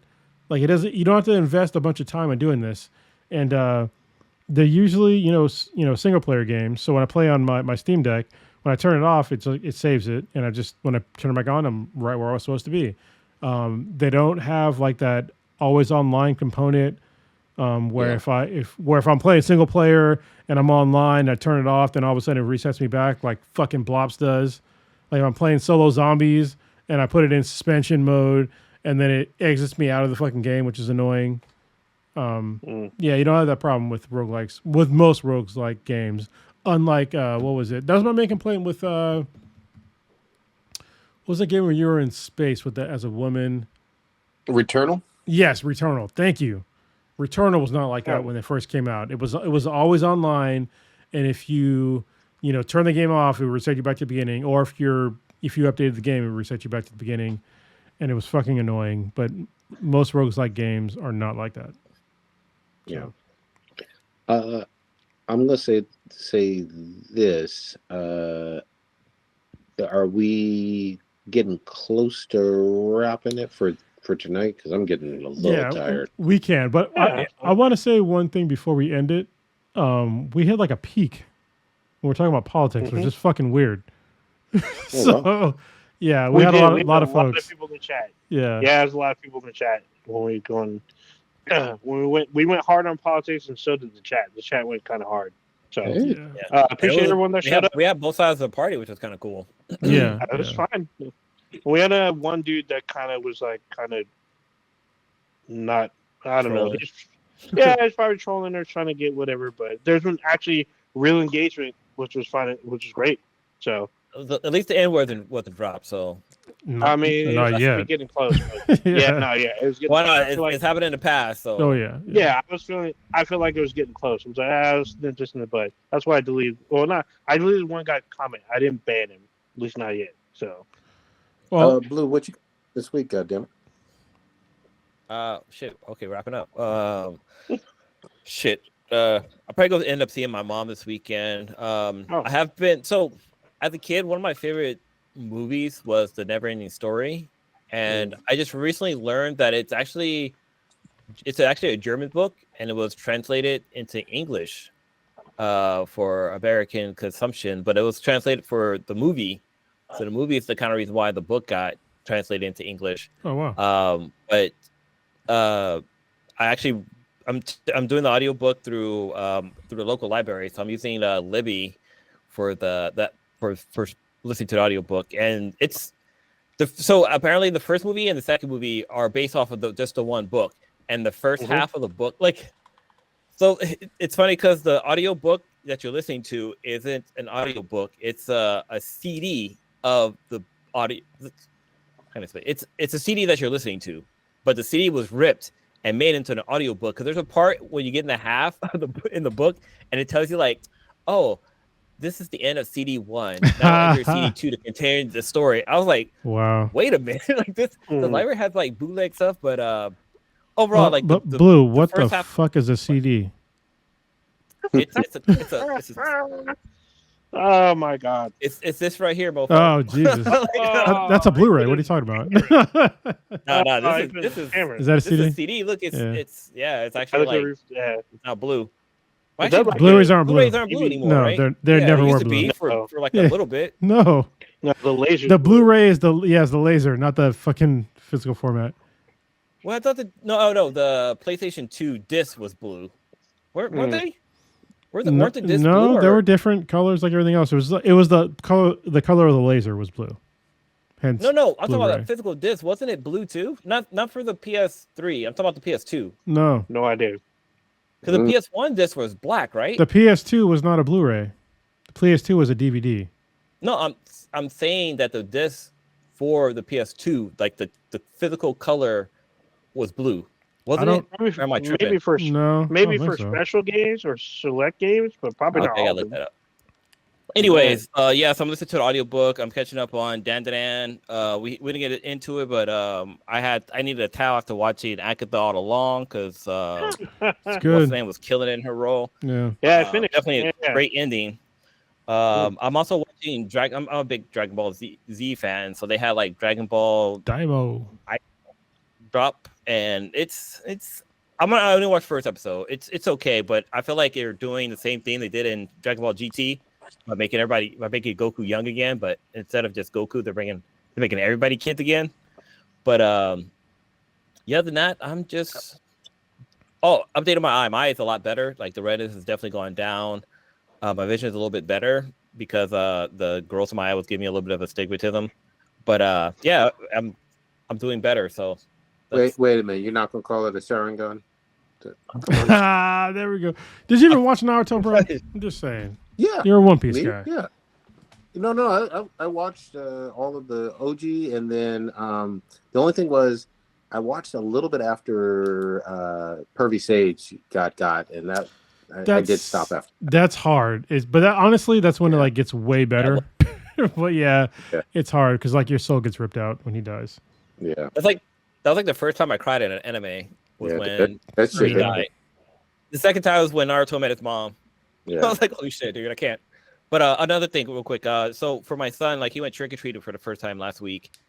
And there's this thing called the Switch Witch, where basically you let the kid take 2 pieces of candy out of their bag or whatever many you want them to have. And you basically put the candy outside, and you tell the kid that the Switch Witch is going to come and going to trade your candy to give to little boys and girls that never had and weren't able to go trick-or-treating or get candy. And and return is going to leave you a gift. So we did that, except I didn't want to do the switch, which I said Jack Skeleton, because there's a Jack Skeleton near his daycare, and we're always drive by. So I told him, like, Jack Skeleton is going to take your candy, he's going to leave you a present, because he wants to be like Santa Claus, because he kind of like works in with the Nightmare Before Christmas. So I got him like this. He loves marble mazes right now. Like, that's his thing. Like, he loves watching them on video. This kid was so happy to see this. Like, I don't even think I could get him anything on Christmas, because this was like the peak of his gift. So that was really cute to see him play with that. I'll post a picture, not on for you guys to see, but yeah, it's still pretty cool. Okay, that's it for me. Old Ninja, what you got? It's ironic because Blue's gonna go see his mom. What, tomorrow? You said tomorrow or this weekend? No, on Sunday. Okay, yeah, I literally just got back from seeing my mom. That's why I was a little late. But the PlayStation disc, the PlayStation 1 discs were black. You said 2. You said blue. No, the PlayStation 1 disc was black, and the PlayStation 2 disc was blue. I'm getting to the PS1 part. I'm gonna let it go. Go ahead, Old Ninja. Yeah. Yes. So PS2 discs were like a bluish purple. Okay. Sure. So in 3 days is the second and final season of Arcane. So I plan on fucking watching the fuck out of that shit. Right. I'm pretty sure they'll so it's unclear if they're going to drop per week or if they're going to drop all at once. So I'm watching. It's at midnight on the 9th. I'm watching no matter what. Pacific time, by the way. I'm watching that when that drops. Time. Yeah, I'm gonna be watching that. Still kind of high off of the Wilds beta, so I'm probably gonna go back to World with B-Boy for a little bit, get my chops up, so I can be ready for Wilds when it does drop. I've been watching The Penguin actually. I'm gonna get caught up. It's actually not too bad. I have people recommended for me to watch it. I've only seen the first 4 episodes. Yeah, it's been pretty good so far, and I've heard like the actress who plays Sophia Falcone, she's been blowing up social media. Everyone's been like simping for her. Apparently, she does an amazing job. I've only seen her a couple episodes, but apparently they literally pick her. She gets released from Arkham on like the 3rd episode, and things seem to go haywire after that shit. So it's been pretty good. Quick plug: if you have not seen the show, it was called originally Spec Ops Lioness. Now I think it's just called Lioness. It's on Paramount Plus. Do yourself a favor, if you are a fan of like Zoe Saldana, I guess military shows. Well, not just her, but like to me, if you play Ghost Recon or like even Call of Duty, this game is like, or this show is like, I feel like a very, very real world version of what you would see like out there, and they do a lot of crazy shit. Like I talked about this last week. I'm gonna say it again because this has like Morgan Freeman, Nicole Kidman, obviously Zoe Saldana, a couple other people are in this. It's pretty fucked up shit.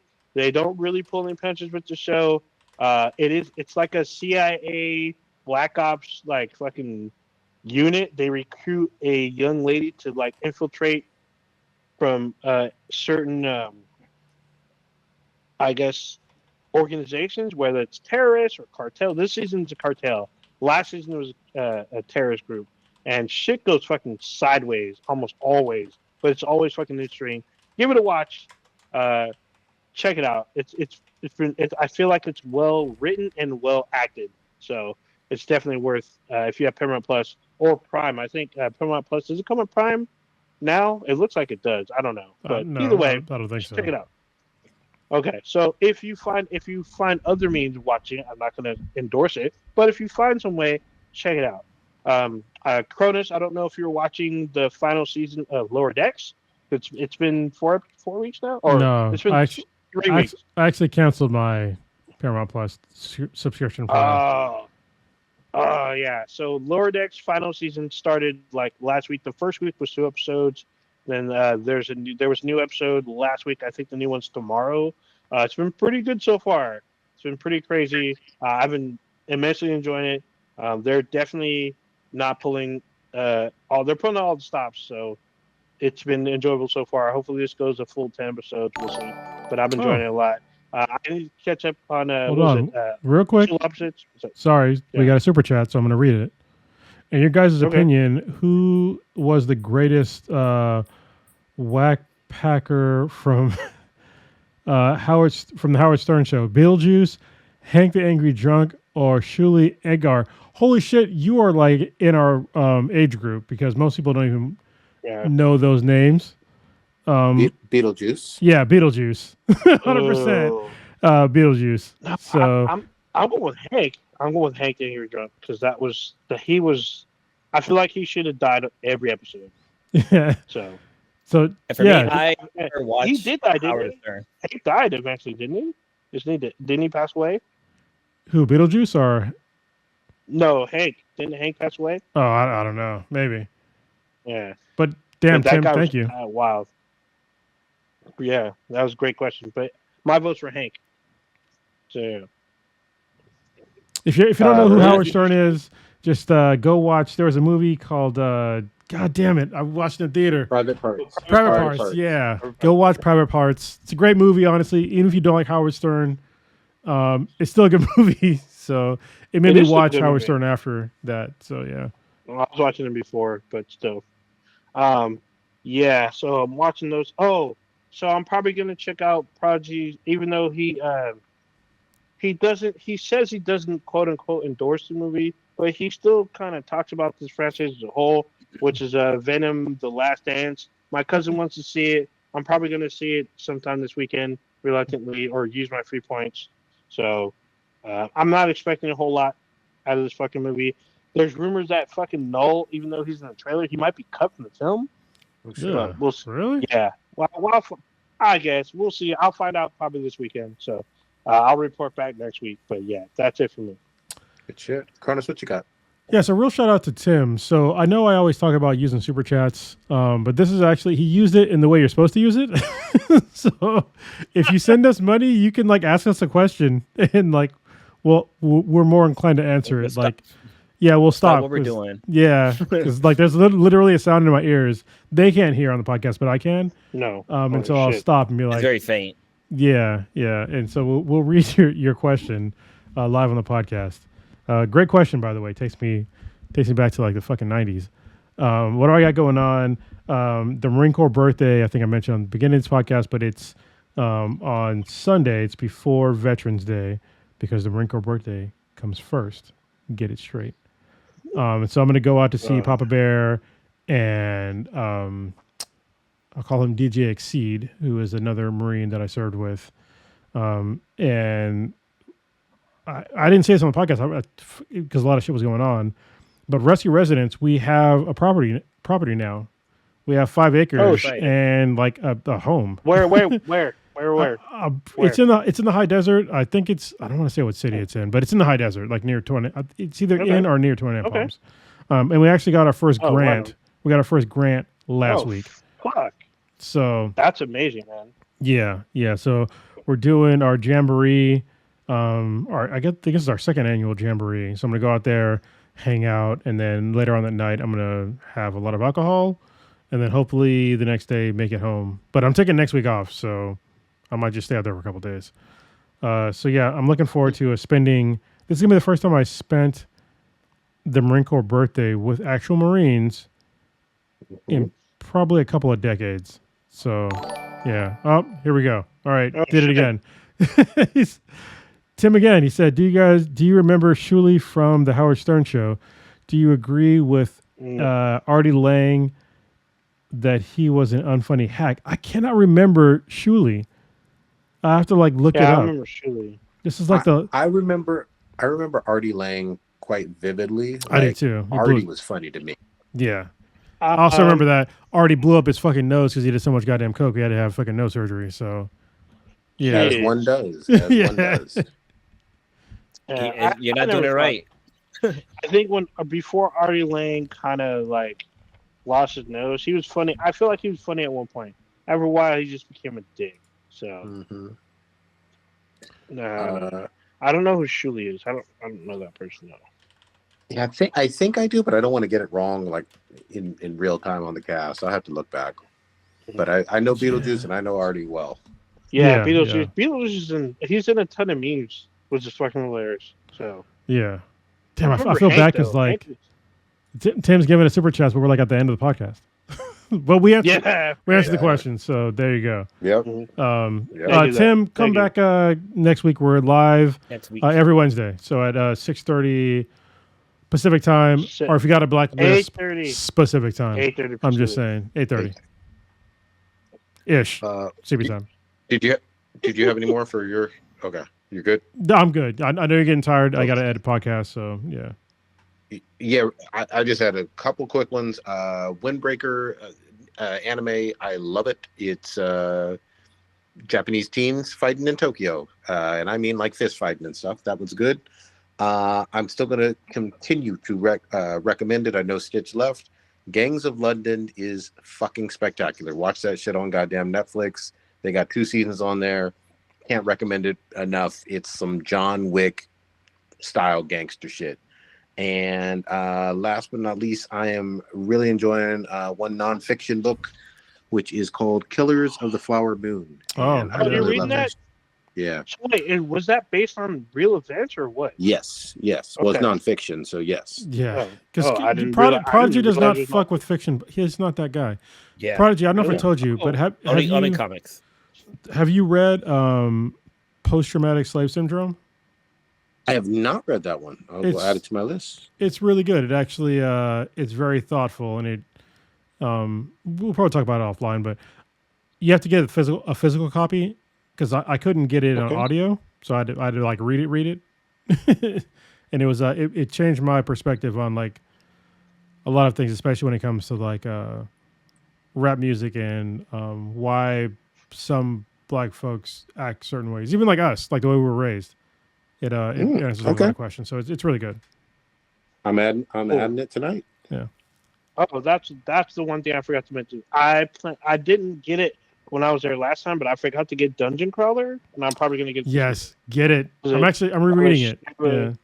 Yeah, they have a shit ton of hardcover. It's like hell of them at Target, and I was gonna put it, and I went back to go get it, and I left, and I'm forgetting something. I realized that I forgot the book to go buy it, so I'm gonna buy it this weekend. I'm probably gonna buy it literally tomorrow. He's talking about Friday. Dungeon Crawler Carl, which if you are into like fun books, this is like 10 out of 10. Highly recommend.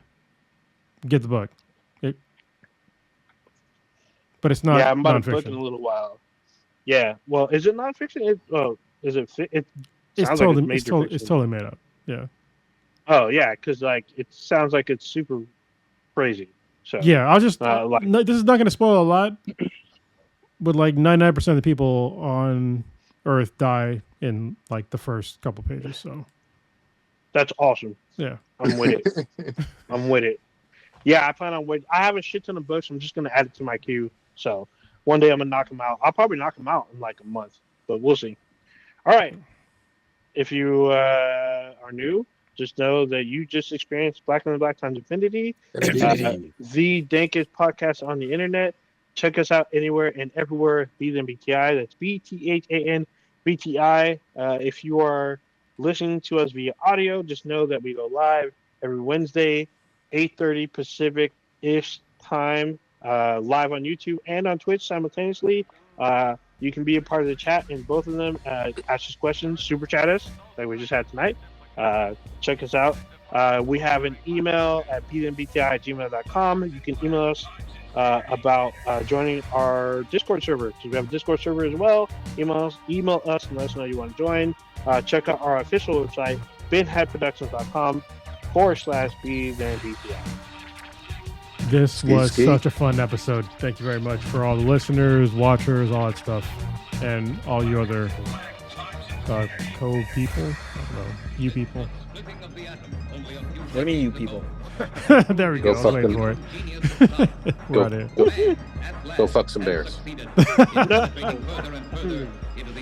Oh, damn. Are they gay, though? Does it matter?